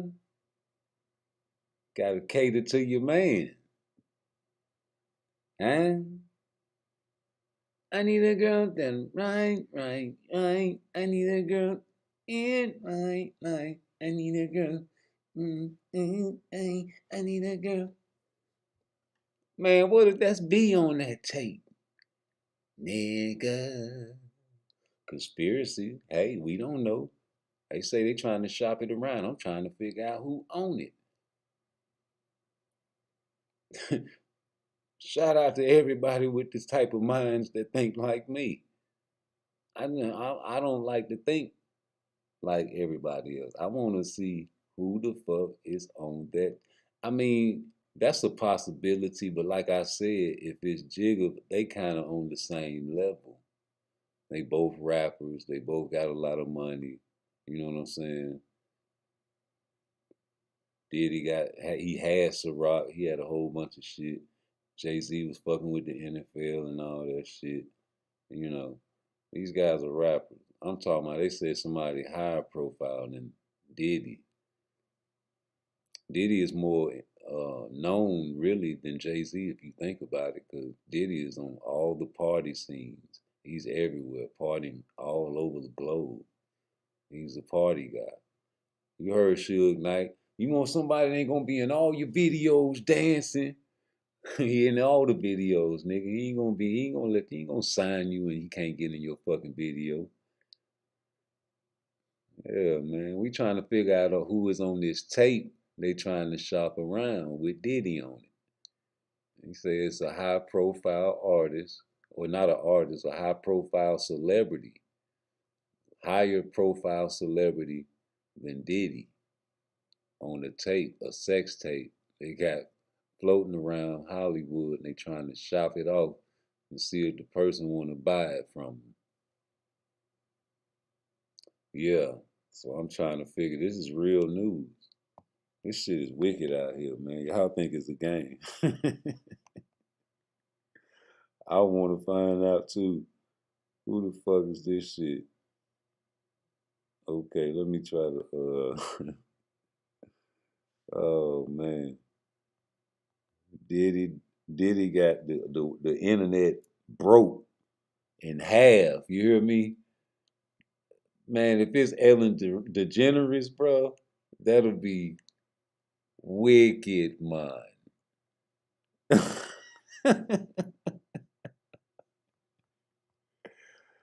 Oh shit.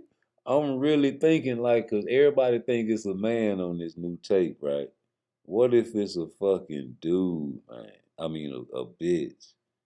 And like I said, man, you know, Jay-Z is his guy. And they been sharing girls, man.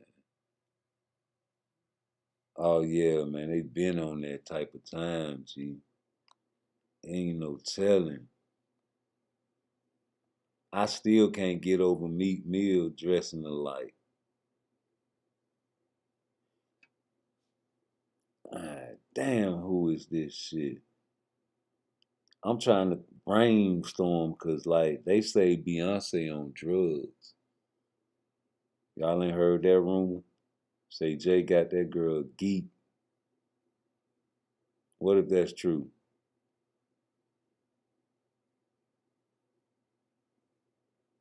I don't know. We gonna find out soon. You just gotta have patience, like Leonard Ellaby say. You just gotta have patience. What if it's Oprah, nigga?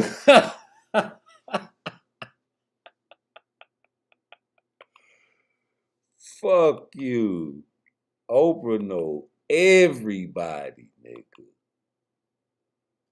Oprah fuck with Weinstein, Epstein, all the Steens, nigga. Yeah, Oprah fuck with all the Steens. And she got Stedman back there at that motherfucking house. But he ain't fucking her right. You seen Dave Chappelle making fun, talking about what if he get Oprah pregnant. That ain't no joke. That's a billionaire pussy. Her ugly ass feet. Nigga fuck the shit out of Oprah. But guess what? She's in cahoots with too many people, if you ask me. She in cahoots with all the right people, especially old Russell and Bill. She been knowing them for a very long time. She been knowing Weinstein and Epstein for a very long time. She been knowing their business and catering to them and caking up to them and in them circles and at them type of parties for a long time. These type of peoples don't go to the Diddy parties. They got other type of parties they go to. They go to the Gaga Goo Goo parties. They don't go to the little, teeny bopper parties. R. Kelly go to the high schools and be trying to blend in at the high school football games and shit. Knowing you been out of high school for about 3-4 years. That's what R. Kelly used to do back in the day. If anybody from Chicago, they know. Niggas in Jacksonville do that shit too. If you got a black high school in your city and it's another black high school, they gonna always be rivals. And them gangs be lit, nigga. And it always be the hoes there. When you was in high school, that's where you catch all the hoes at. But when you graduate, it be niggas that be still doubling back, catching them little young hoes at the high school games, G. And then it be niggas when they be like 4-5 years out of high school, still coming back. And R. Kelly was doubling back 4-5 years after he done left the high school. Circling the Hyde Park area, nigga. Catching them little young hoes, nigga.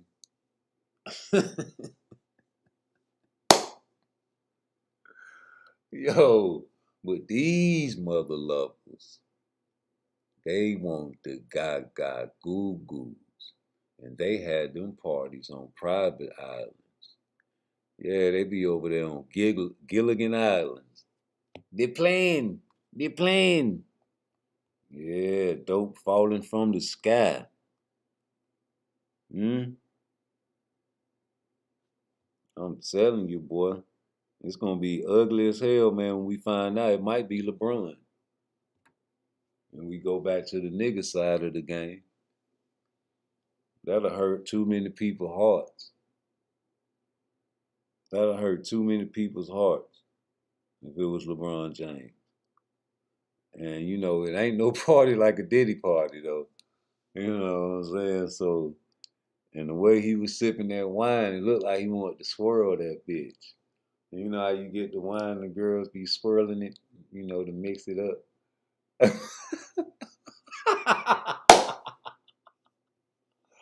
Hey, yo, them niggas probably was like, all right, everybody out. All right, party over. Everybody out. Party over. All right, have a good day. Okay, yeah, okay, I'll see you later. Uh-huh. All right. Oh, man, hey, man, yeah, hit me up. We're going to do a song together. Yeah, okay. Oh, yeah, man, you hit me up for real. All right. Okay, let me get a kiss. Mwah. All right, bye, baby. You tap me on that ass. Take that. All right, everybody out. All right, even the help. Y'all going on. I clean up. Yeah. Going on. All right, everybody out. Let me check these cameras. Check all the rooms. Okay, this room clear. This room clear. Go to the master bedroom. Oh, there you go, boy. You stay right. Let me go to the intercom. You stay right there. You hear me? Oh, no problem, bro. All right, let me check these other rooms. This room. Okay, the whole house clear. I done checked all 26 rooms. All right, let's go. Alexa, play Reunited. Reunited, and it feels so good. Reunited, you knew. Ooh, and it's something.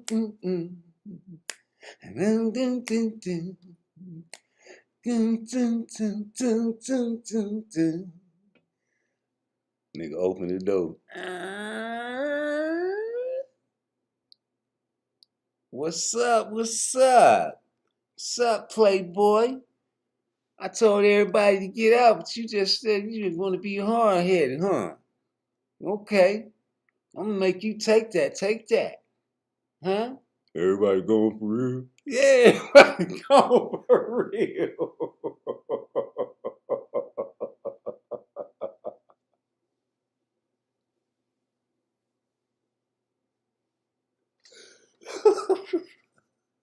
Yeah, everybody going for real. You think I do you like that, nigga? You the king. Yeah, I like this bed. This shit bigger than the mother. It's a real king-style bed. Made for a king. Yep. Now you just do something for me, daddy. I want you to do this for me. before we do anything. What you want me to do? Alright. Let me go over here and get this. Alright. Catch this ball. Alright, now I want you to get up with that basketball and I want you to jump as high as you can and try to dunk it on top of this silver thing right here on top of my bed. Oh, there ain't nothing. I can reach way up there. What? Woo! Wee, nigga. You can jump, nigga. Why you don't be doing that shit on the court, nigga? That shit about 12 feet. Oh, man, you know me, man. I don't want to do it to them little niggas like that. I be wanting to go just at the right level so I can put my nuts on the back. Oh, okay, I can dig it, Playboy. Yeah, man, I seen them muscles jump, man, but you got them tight pants on, man. I couldn't really tell. Yeah, man, go on, take the pants off, Playboy. You know what I'm saying? Ain't nobody in here. All right, you take these pants off. Woo! Now do that jump again. Here go the basketball. All right, now go jump. Dunk that ball. Oh! Woo! Your muscles flex, Playboy. Yeah, man. Take that. Hey, check this out. I went to the store and I bought 30 bottles of baby oil. You want to try them out? 8 different flavors, Playboy. Oh, yeah? We can play them. Try it out. All right, you just sit back, relax on that king side bed. Matter of fact, I want you to do a couple jumping jacks, Playboy, so we can get the lather up with the sweat with it. Oh, okay. 1, 2. All right, here you go, Johnson. Lay down.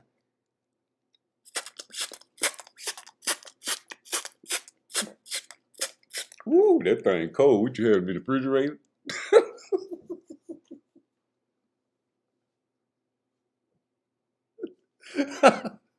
That nigga Diddy got that man on tape.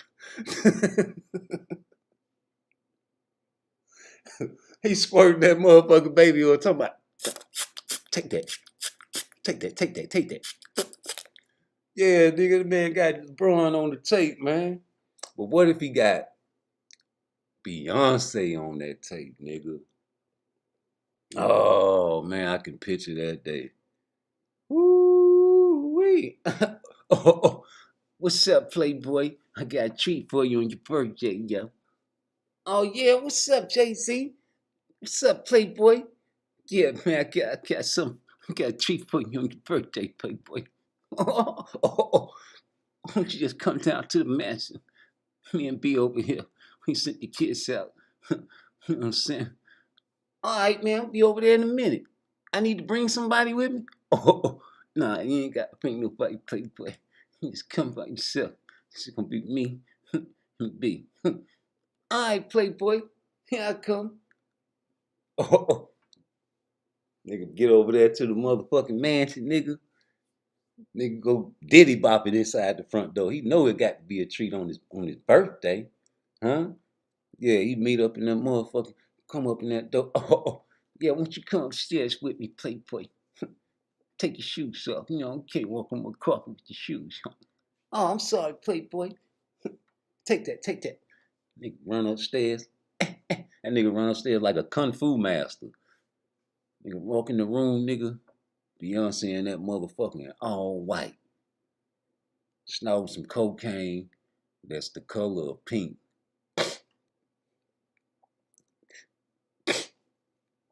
Slow down, beat. You gonna get geeked up. You ain't gonna do nothing. I got this. Hey, Diddy, why don't you come over here and sit by me? Big fella, I heard about you. Oh, man, what you got going on in here, Playboy? It's for your birthday. Happy birthday to you. Oh, happy birthday to you. Oh, happy birthday, P. Diddy. Oh, happy birthday to you. Oh, hi, Beyonce. Why don't you do that dance you said you was gonna do for him? Let me get one more stamp. Oh, I told you to slow down, bitch. Now get the dance. Oh, I'm sorry. all the single ladies, single ladies, all the single ladies, all the single ladies. Oh, banana. Banana. Banana. Banana. Yeah, Playboy. Yeah, I like that. That shit bouncing all up under that white dress. Ooh wee. Won't you take that shit off for me, B? I ain't taking nothing off. Oh, I know. Oh, I know what it is. Yeah, you know how she like it. What you mean? I know how I like it. Hey, come here, B. Let me talk to you in your ear. Don't you come over here. What you got playing? Just get your ass over here. Oh, give me this motherfucking shirt. Get your ass on the bed. You like it rough, don't you, B? Oh. Banana. That's what you mean. Huh? Yeah, man. They probably got Beyonce on that mother loving P. Diddy tape. Ain't no telling who on that P. Diddy tape, man. They say it's somebody more high celebrity status than him. I'm trying to think. I'm trying to ponder. And I just wonder what you think, seen and unseen. Who you said it was? Ellen. No, that was Texas. Texas said it was Ellen DeGeneres. Never. She would never, ever go back to the other side, will she? You know, they be freaks, man. They be real certified freaks. Freaks that you don't know what you even seen before. You know, when we was younger, we used to be tripped out by them little taboo videos of white girls sucking on horse dicks and shit, right? But that's a real deal thing, that bestiality shit, bro. You know, pedophilia, bestiality, you know, it's some real wicked shit out there. Sacrifice. Illuminati is real. All of this shit is real. It's a fraternity. The things you got to do to be on the top. So look at who all is on the top, dog. Kevin Hart, you ain't that funny, homie. There's a lot of guys like Corey Holcomb. This man can't, he got the YouTube channel though. And people fuck with him. But nigga, shit. Debo, God bless the dead. They say he wouldn't go. A lot of people wouldn't go.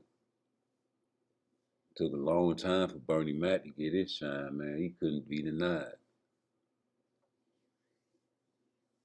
God bless the dead. Man, this shit ugly. I want to see the Yo Gotti situation, how that turned out. That's gonna be some ugly shit. Cause what you gonna do? You gonna fuck around and catch a Rico too. They gonna be looking at you because they say, who paid that money, G? Somebody paid that money, homie. What you got going on, bro? You took down a legend and then you got some junkies to do that shit, homie. You know you living foul, G. Yo, Gotti.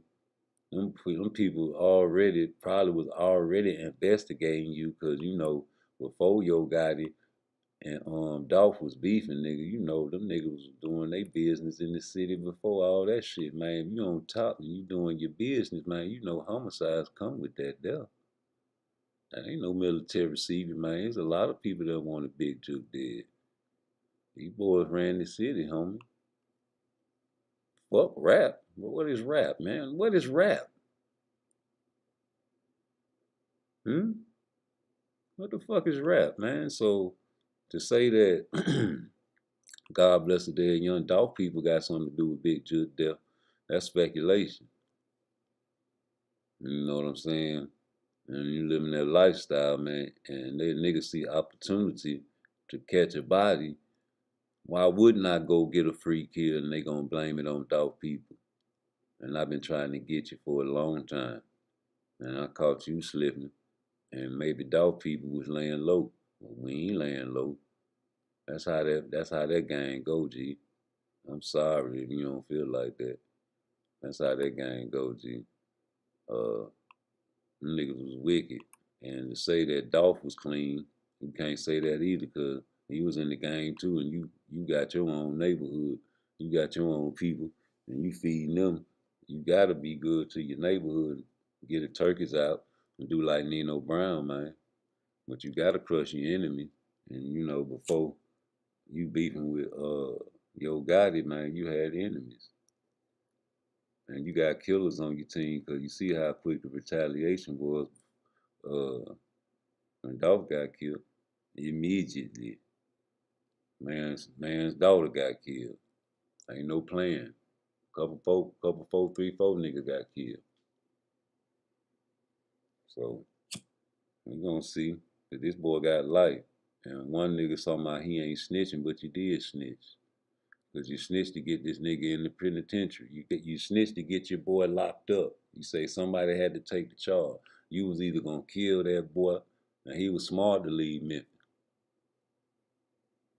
He was smart to leave Memphis, and when he came back to Memphis, the nigga was so paranoid and smart not to get out the car and try to make a quick exchange for some money.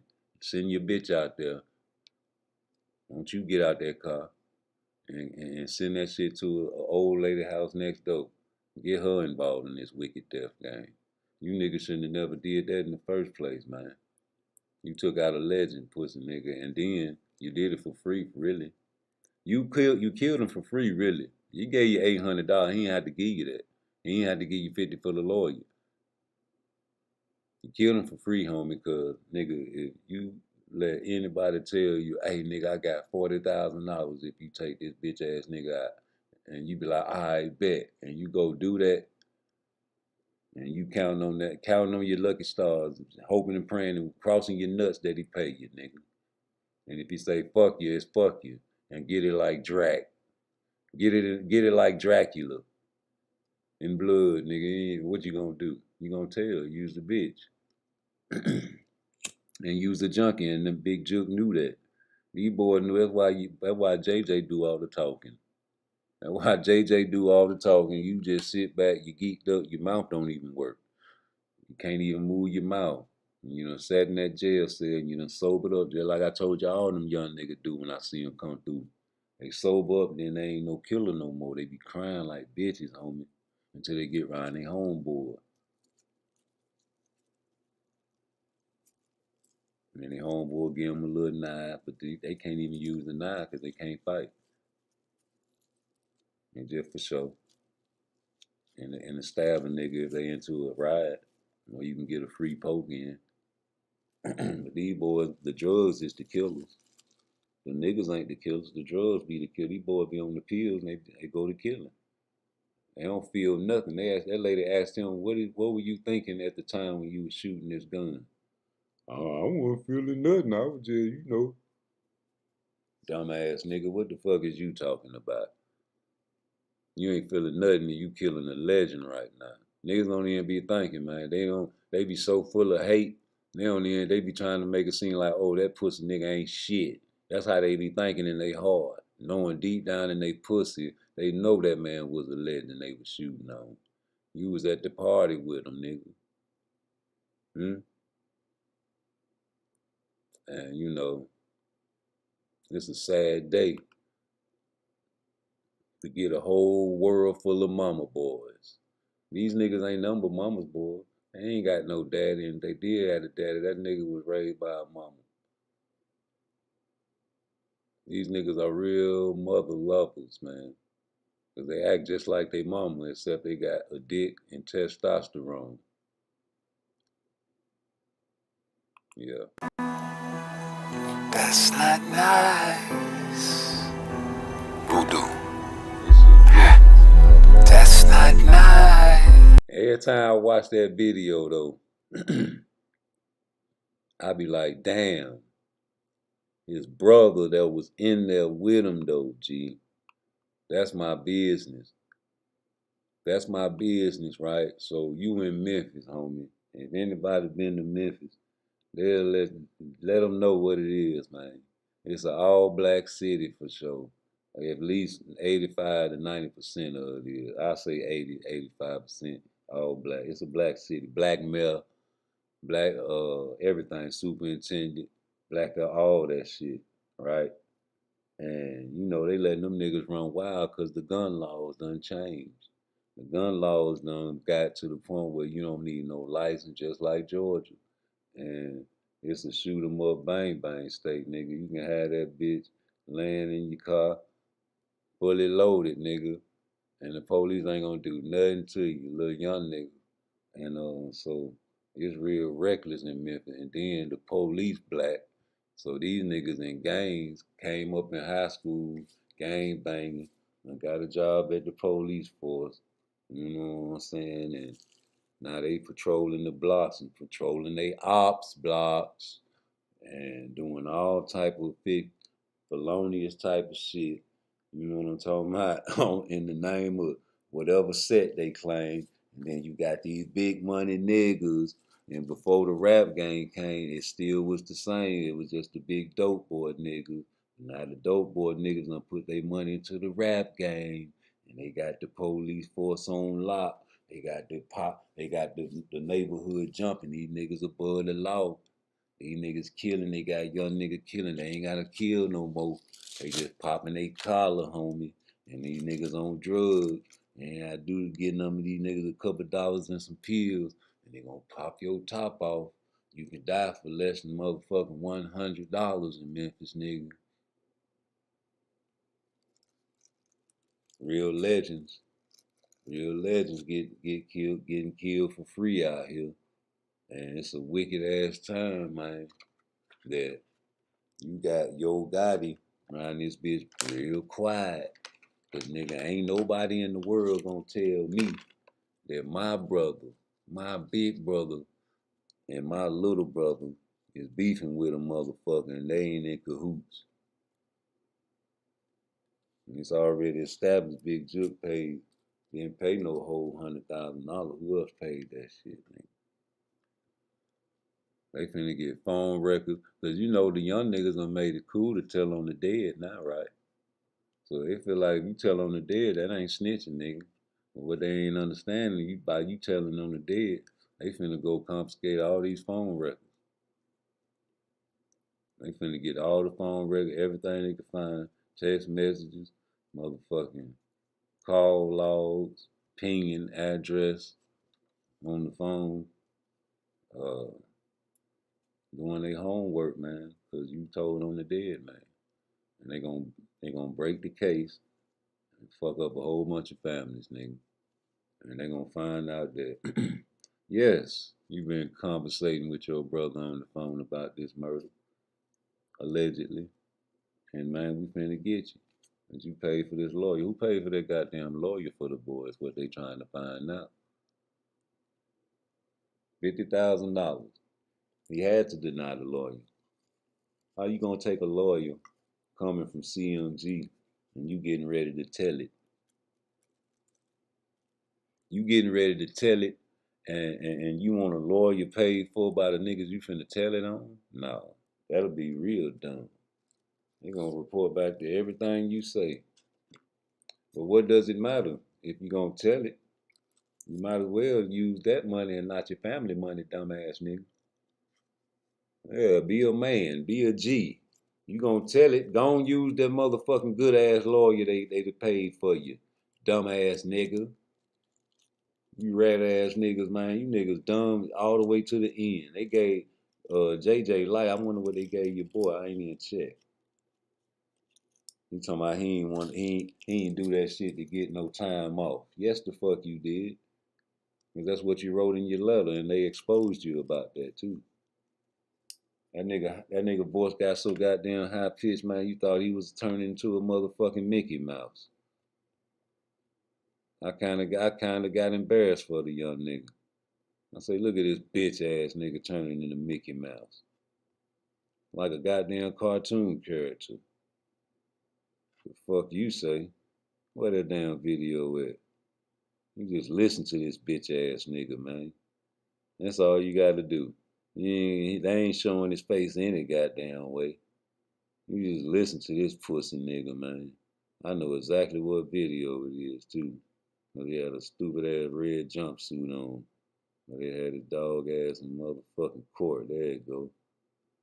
Pussy ass nigga, man. I hate that shit because it ain't really his fault, G. This nigga fell victim to the drugs, right? And I tell people that when you get a family member that's on drugs and they rob you and they do shit to harm you, it's not them. It's the drugs. That's why these niggas got all these bodies when they get behind these walls, these niggas hoes, man. I'm telling you, G. Because they regret that shit and they was high out they fucking mind and they junkies, G. Shit, God bless them. My Uncle Cadence beat a mother lover to death with a baseball bat, man, because he wouldn't credit him no heroin. And got sentenced to life in Texas State Penitentiary. And died in that motherfucker, homie. So I know that wasn't him because I love that was one of my favorite uncles. And he never showed no types of violence or evil towards me. Always taught me and joked with me and all that type of shit. Showed love. Listen to this bitch ass nigga. That Mercedes, right? And whether you'd been in it, right? Right. And you said, never been in it, never seen it, never been in it with Justin Johnson. Correct. Right? Okay, just to be clear. Correct. How about how many times would you say you've met with the state law enforcement included, right? In preparing to testify to that? A couple times, 3, 4 times. Okay. Does that include are you including that time back in December, right when you were picked up? No. Okay. So 3 or 4 times since, right? And one of the times you met with him was in March of 22. You remember meeting with him then? Sometime around then? I don't know the exact months and stuff like that.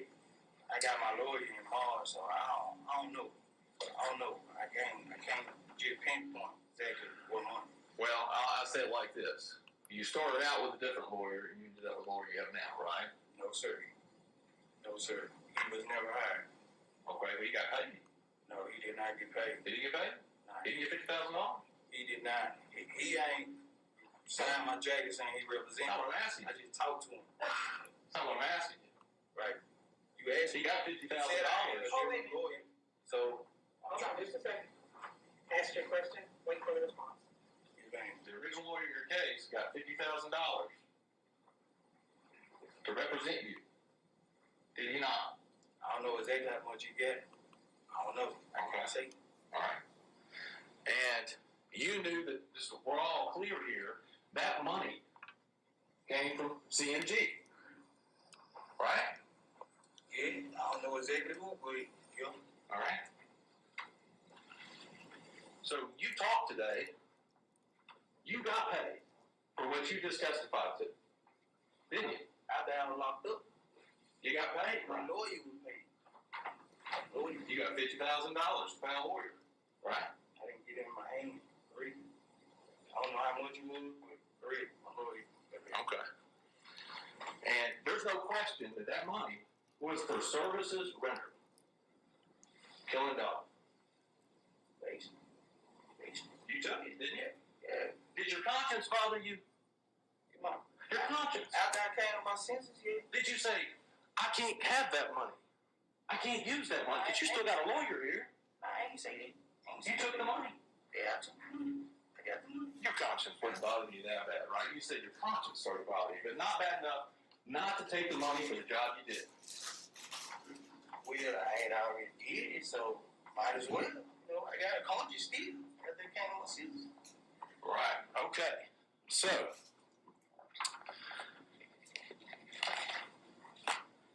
you didn't think, man, I really shouldn't be able to keep money for killing somebody. I didn't think they did. Okay. Now, at the end of this, you said, you're direct. You said something about, you saw a picture of the person, you said Mr. Johnson with a suitcase. And you said he was there with his money getting out of town. Right. To be clear, you don't have any direct knowledge of Justin Johnson getting a dime for this, right? Nah, I ain't got nothing. Okay. So you can't say he's leaving with his money, right? Right. Okay. Now,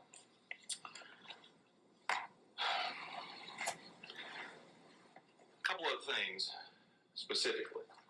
When you, as you say it, let's kind of put a timing on this. So you said March, you got your current lawyer, and you went back and met with the government again, right? Or the state. Yeah, Wow. I don't know what one, like I said, I can't say what like they can win.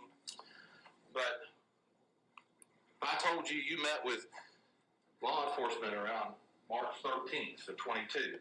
Does that sound about right? With the date on, I ain't got Well, let me ask you this. You said you had a change of heart and your conscience started getting to you. You wanted to tell the truth. When did that happen? like a couple months after I sobered all the way up, while I was in jail, I sobered all the way up. I ain't in my senses like it was wrong. Okay. So you got December is when you go to jail. December 9th? Yeah, December 9th. So a couple months from then. You sober up, that's when you come to your senses. Yeah, and then Justin had sent me a letter saying, Well, I'm not asking you what Justin sent you. I'm saying what automatically made me come to my senses and like, you know, it was wrong. You know what I'm saying? When he said, cut him loose, take the juke, and quit down with me. Okay. So Mr. Justin, you're saying Mr. Johnson sent you something saying he actually said he didn't do it, right? Nah, he didn't say he didn't do it. He said, cut him loose, and take the juke, and quit down with me because they ain't messing with us. Oh, you mean tell the truth? Because he didn't have anything to do with it. Tell the truth. Nah, he's saying me take the downfall. Cut him loose, let him go. Okay. And tell them get quit and him change clothes and quit with me instead of him. Okay. Let me ask you this. Did you get it directly from Justin Johnson, this cart you're talking about? You know, we got rock meeting still, but we were talking through the vent. I was in E Park, he was in E Park. We were talking through the vent. Did you get it directly from Justin Johnson? Did you see him right? Hey, this nigga dumb as fuck, man. Hey, Duval County Jail. Niggas talk through the vents. They be listening through them vents, man, and they be recording in them vents. Niggas got indicted through them vents. Them niggas dumb. They tell you not to talk to nobody about your case in the motherfucker. Man, motherfuckers be talking to people through the toilets in the goddamn jail cell, man. So them vents, they dangerous. This nigga dumb as fuck. Did I get it? He said, did you get that? Did you get that kite? Did you see him right? Nah, I ain't see him right. I mean, another part. We right. You can't even see him. But he asked me, did I get that kite? Okay. He sent me more than one. He sent another one. He said he got 7K. I could take that. I'll leave. Where's that? I don't know where it's at. You lost it? Nah. I sent it on out to my folks. Okay. All right. On out to my folks. My sister. Okay. So you started telling the truth then. So surely by August, you met with the state in August 10th, 22. Surely by then you're telling the truth. Yeah, I'm telling the truth. And you would agree with me, the truth doesn't change. It's the truth, right? Yeah, it's true. You know, quit. Brought me in and set me up for the police to capture me. So might as well tell the truth. If we gonna tell the truth. Okay. So today, Mickey Mouse. for the first time ever, you testified that you wiped that Mercedes out. Yeah. You've never said that before. No, I ain't know. You never told them. You never told them that you wiped that Mercedes out. I never told detectives when I talked to them. Why would you not tell them? They've asked you every question under the sun about this case, right? I said detectives. I never admitted that I was involved to detectives when I first got locked up December 9th. You know they take notes. They recorded your entire interview, right, from August. Right. Why didn't you tell them in August you wiped the car down? We were talking about something. You slid my mind across. They specifically asked you, and you said, they ain't asked me to get away from cutting it. Hold up. You slid my mind across. They specifically in August you wiped the car down. We were talking about something. You slid my mind across. They specifically asked you, and you said, they ain't asked me to get away from This nigga talk like motherfucking Mickey Mouse, man. Navarrete versus Valdez. Justin said he Yeah. had someone wipe the car down. Yeah, Yeah, he told me he had somebody to wipe the car down too. But you didn't think to ask him, I right? told him, did I wipe it down? He said, you use the right stuff, because I got somebody else to wipe it down. You know what I'm saying? So now you're saying you told Justin that you went and wiped it down. Yeah, I told him too. Why didn't you tell that to law enforcement who's seeking the truth from you, right? Those stuff slip a person's mind too. You know what I'm saying? Like, kind of an important detail. Like, they ain't asked me did I wipe the car down. So You don't think so? I don't recall. Okay. Well, your fingerprints are on that car. Correct. Right? Correct. So, when did you go do that? Like, a couple days after the shooting. Did you tell Quet? Did you go by Quet's house? Yeah, I had called quick and told him that I was finna walk in their backyard so he'll know who walking over there. I ain't called him. So you called him, you let him know. You walked through his backyard. Not through his backyard. That I was finna walk in the backyard where the car was in. Okay. Why would you need to tell Quet you were going to be at the car across the street? Because he got cameras. So I ain't want him to think nobody trying to get him enough to get shooting at me. You know what I'm saying? Okay. Let him know what's up. And just to be clear, does he have cameras on the abandoned house, or are you just saying shooting out from it, facing out from his house? Yeah. Okay. Yeah. But you, testimony today is you called Quet and told him you were going to go over there and wipe that car down. Okay. And you didn't tell law enforcement that either. Does that surprise you that you wouldn't have told them, hey, I even called Quet and told him I was going to go over and do it? Nah, because, you know, like I say, stuff slip a person mad every time. You know what I'm saying? Like, when law enforcement talking to me, you know what I'm saying? Like, I ain't just finna remember everything bit for bit right then and there. You know what I'm saying? Well, you had 3 or 4 times, as you said it, right? To meet with them, to go over it, to think about it. You were able to talk with counsel before you went into this. You were able to look at paperwork before you went in, right? Before I went in with and met with them. Yeah, what you mean, though? What you saying? He mean you a snitch. It just slipped your mind. Nah, what you saying? Like, No, what I slipped my mind? What you saying? To tell them all the details. Yeah, I couldn't just remember detail like that. Because it's hard to keep up with details when you're lying. You would agree with that, right? Nah, when you tell them the truth, like, okay, it's like, it's hard to keep up with detail. So,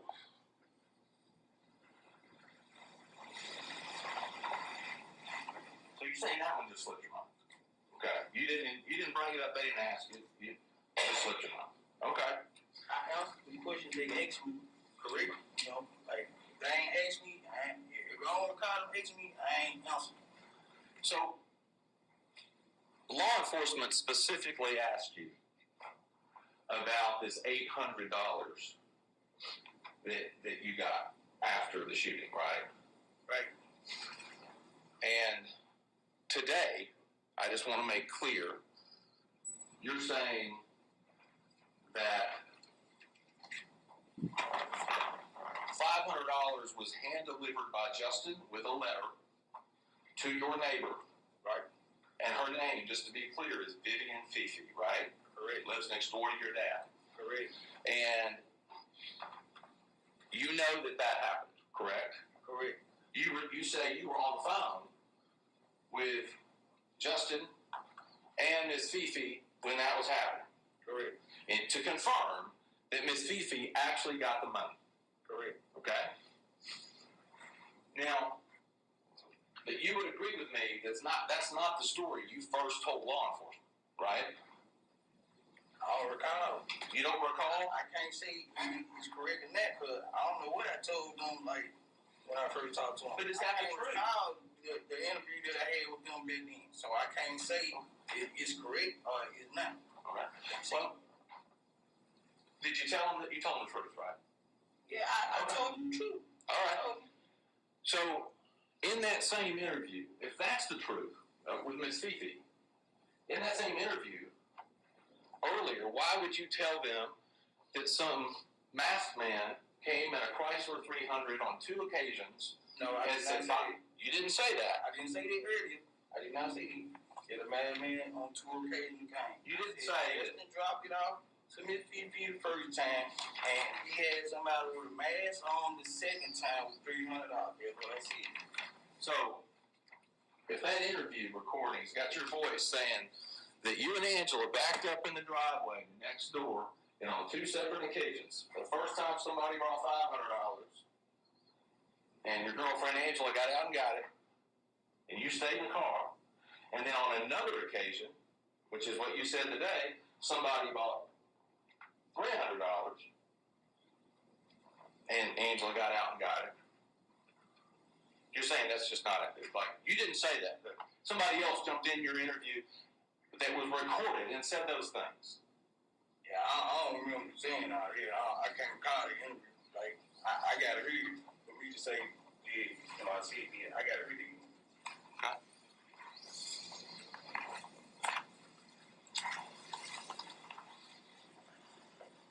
But if you were telling the truth, you wouldn't have any trouble, right? Going, did I say that or not? Because you know you didn't say it because you thought on truth. I'm telling the truth. This time or that time? I've been telling the truth all the time, all along. Okay. Since that good, I will tell the truth. A couple of things. You had only two conversations. Well, let me back up. You had one conversation at Quet's house where Jook was there, correct? Correct. Justin wasn't there. Nah, he wasn't there. And then you said you had an earlier conversation with just you and Quet about the dolphin, correct? Correct.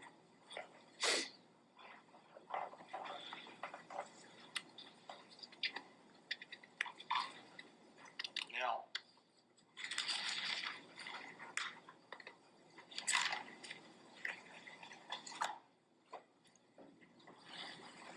this conversation that you had at Quet's with Juke was there. I think you said you went to buy X pills, correct? You weren't going over there for the specific purpose of saying you wanted a chance at killing Dolph. Nah.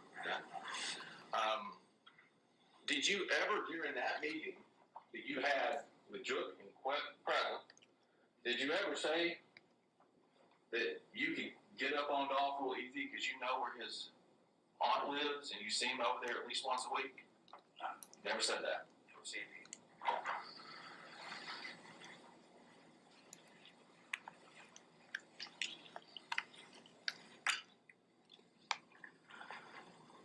Now,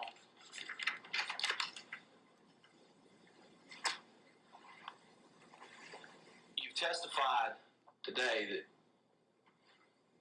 no promises were made, right? But you're expecting to get consideration. Nah. No. You're not expecting to get any consideration for your sentence in this case, based on what you're doing here today. Nah. But I know I'm going to jail anyway, so. Okay. Yeah, Like, right. We get up on jail to figure it out. Start my healing process.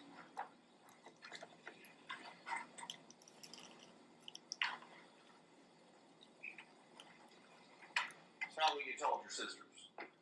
And you wrote them back in March of 22. Probably not. You lied to them? I say anything. I don't know. Now we're getting somewhere. You'd say anything. I'm saying like in the letters because I know for sure that they taking my letters and stuff, so. You told them my lawyer is trying to tell me my best out is working with the feds, helping them, something I've never done in my life. Yeah. So you're telling them I didn't do this. I didn't really do it.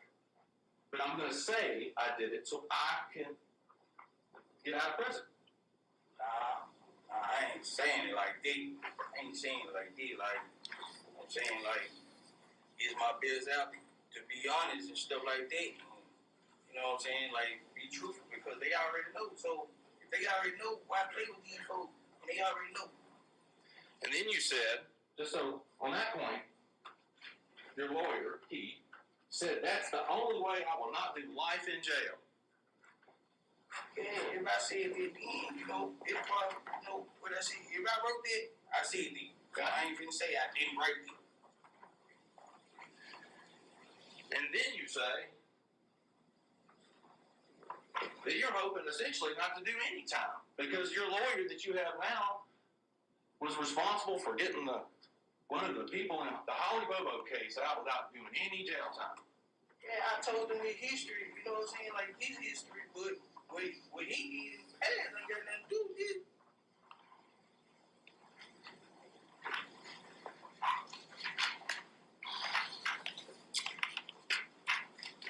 No? So you weren't expecting to walk free after today? That's not what you were expecting?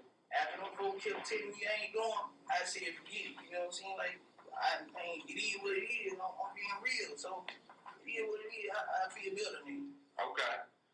Because you told your sisters, they got to let me walk free if I make any deals with them. And my sister and they green, they don't know nothing about no, man, them folk teachers and stuff like that, they green, they don't know nothing about no jail time and nothing like that, so, you know, we just praying, hoping for the best outcome, you know what I'm saying, like, we just leave in God's hands.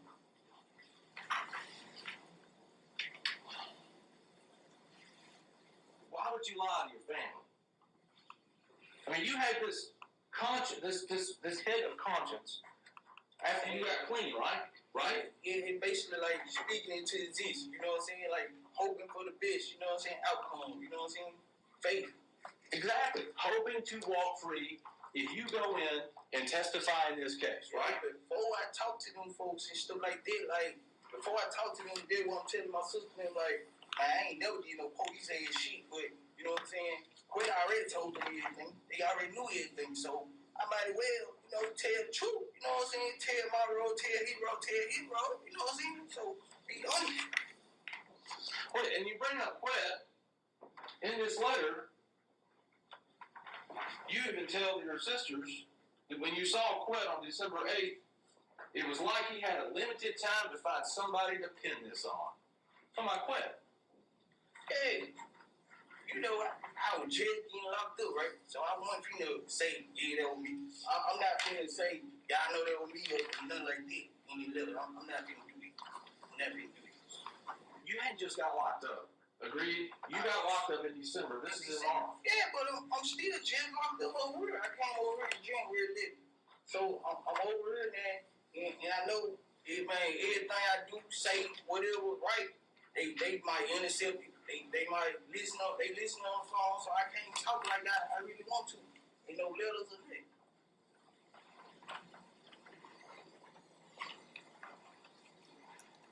You repeatedly say in these letters to your sisters that you didn't do this. And you're only going to lie to get yourself a deal. Fair? Whether it was true, whether you say you were lying to them or not, that's what you said here. Right? I said it in that letter once again. I just got over it. I know my case over. I ain't talked to no state or nothing like that. I ain't talked to nobody. So I'm not finna admit to doing nothing in no letter, knowing they might interfere in it. Take it. You met with law enforcement in December, on December 9th, on the day of your arrest. Yes, sir, I did. And within days of writing this, and maybe before then, well, you didn't remember. In days of writing this, you're back meeting with law enforcement. December 9th? In March 13th. You said December 9th. You met with them December 9th. You're back meeting with them March 13th of 22. Days after writing this letter to your sister, or these letters to your sister.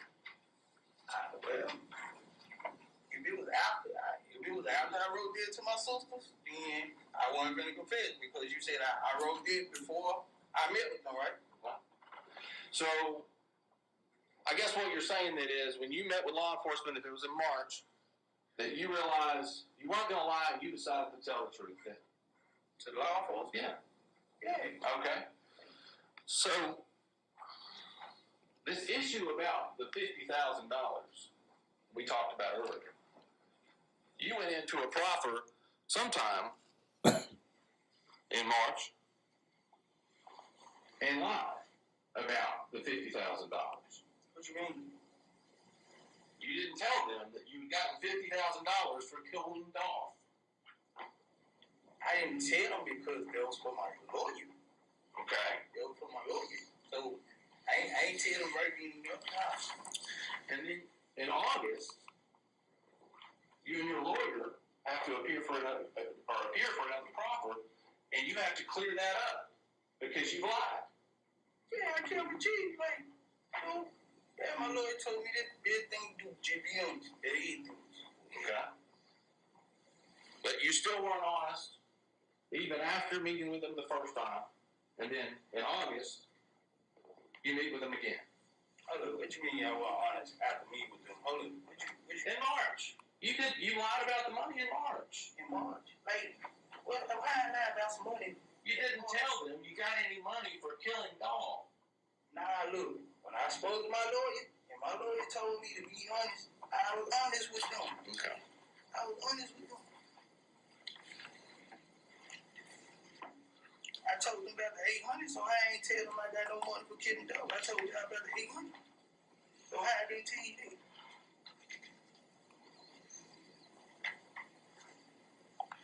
Now,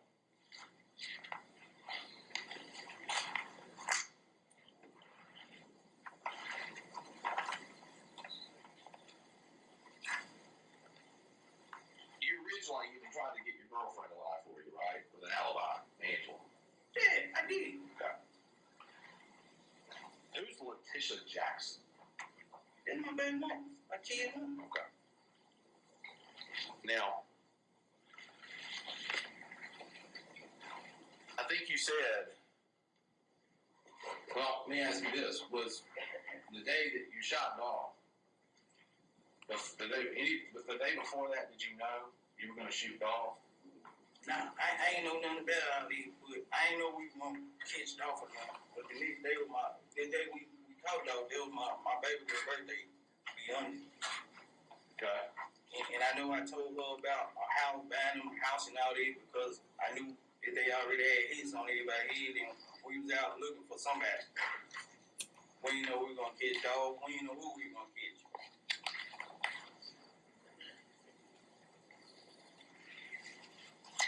Is that why it was a particularly big day for you? What you mean big day? Well, you text Miss Jackson, let's see, 9:05 a.m.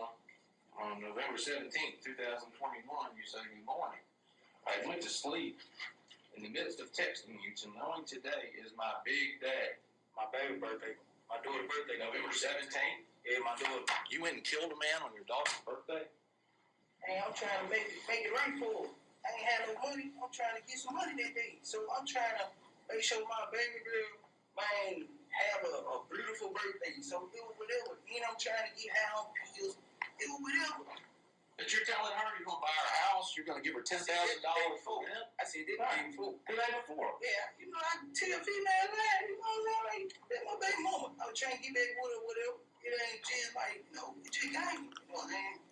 It's just game. And about all, like, just game. So you're just lying to her, too?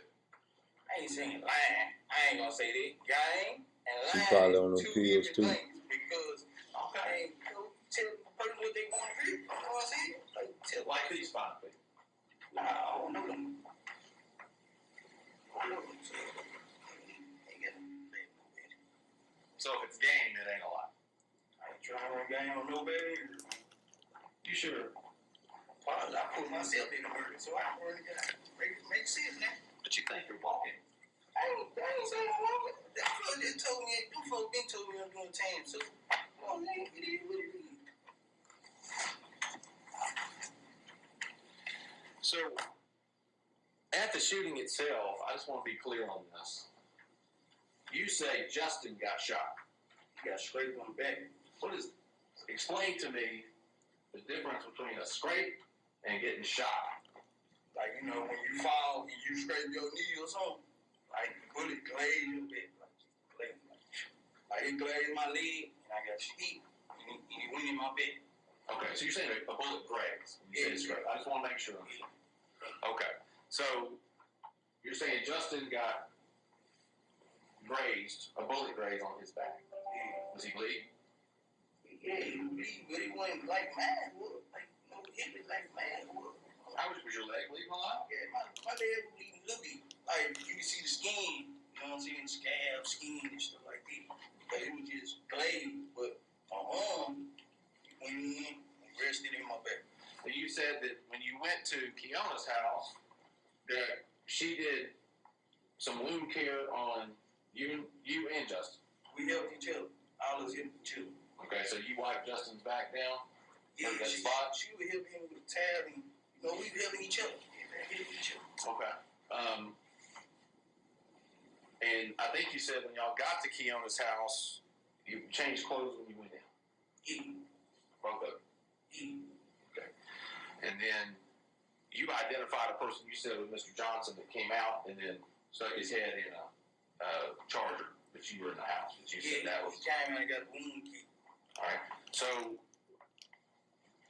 did y'all do the wound care before changing clothes or after you got the wound care? Before the wound kit came, we had a towel and soap and stuff and peroxide. You know what I'm saying? We were doing it like this. Okay. When you met with Juke and Quet, Quet was doing most of the talking. Go Van. Right? He tough. And you testified earlier about this, just to be clear,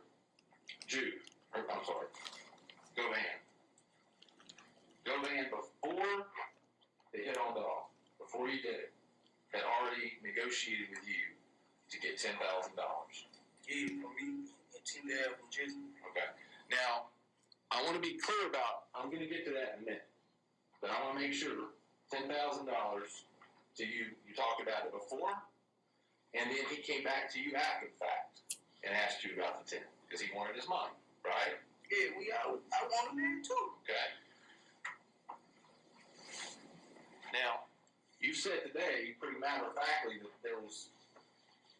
that he had the same $10,000 from Justin. But when you were interviewed by law enforcement in August, they asked you that. And you said, I think he had the same deal with Justin. Right? So do you know it or do you think it? I probably did say that then, but basically I'm saying the same thing I said then. So you're not sure? I'm saying the same thing I said then. Okay, that you think he did. I'm saying the same thing I said then. You can put it how you want to put it, but I'm saying, you know what I'm saying? I'm putting it the way you put it. What I know, you know what I'm saying? What I know. All right? Yeah. Well, if you know it, why would you tell them then that you thought it? I think he got it. Why wouldn't you go, he got it? He had the same deal. I was there. Yeah, because just ain't bring me my money, so I don't know what he gave me. You know what I'm saying? So, okay. That's what I'm saying. They paid Justin, they ain't paid you. They gonna kill you. They put the blame on you.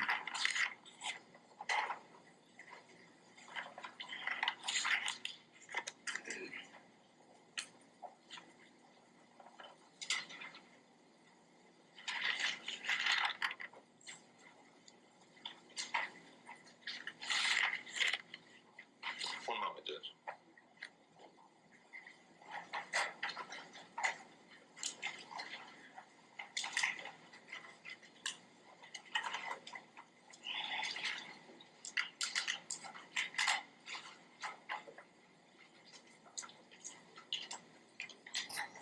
Bleeding a lot, right?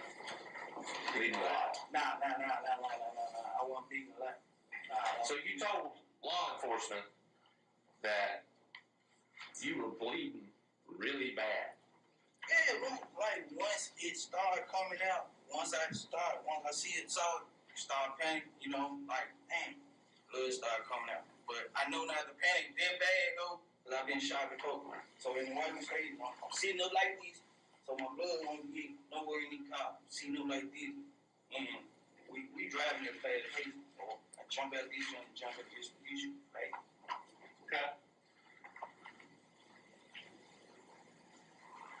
got a gunshot in your shoulder, a graze on your leg, and you say Mr. Johnson's been grazed on his back, and you can see the graze, right? I ain't see it yet, because when he driving, I'm making sure, we didn't know he was glazed at first, so I'm trying to make sure he don't read. So I'm like, you all right? You all right? I'm talking to him. But he said he been hit too. Okay, he said he got hit. You've gotten graze on your leg. You can look down. You felt it, and then you can look down and see it, right? All right. Now, you said you wiped down this car. How'd you wipe down the car? And what'd you do? What you mean? How did you wipe down the car? What'd you do? You walked through the backyard, you walked up to the car. What did you do next? I had like peroxide and bleach and stuff, like cutting. Peroxide and bleach. So you walked back through this yard and you had big things of peroxide and bleach in your hands. You trying to say how I did it with a shirt on? I know, I'm just saying, I don't know how you did it. See what you did me. I don't know how you did it. I might need to walk down the car. I don't know. Alright, so how'd you do it? I just wiped the guy there, you know what I'm saying? I got wiped the guy there. Alright, where'd you wipe? Inside and stuff. Inside in the dope down the hell. Okay. So you wiped down, where'd you wipe down on the inside? Like the armrest, seat and stuff, and the dope down. Hi, everybody. Dennis Prager here. Well, and I just realized that'll be the end of that. Which is a cold rat, a stone cold Mickey Mouse.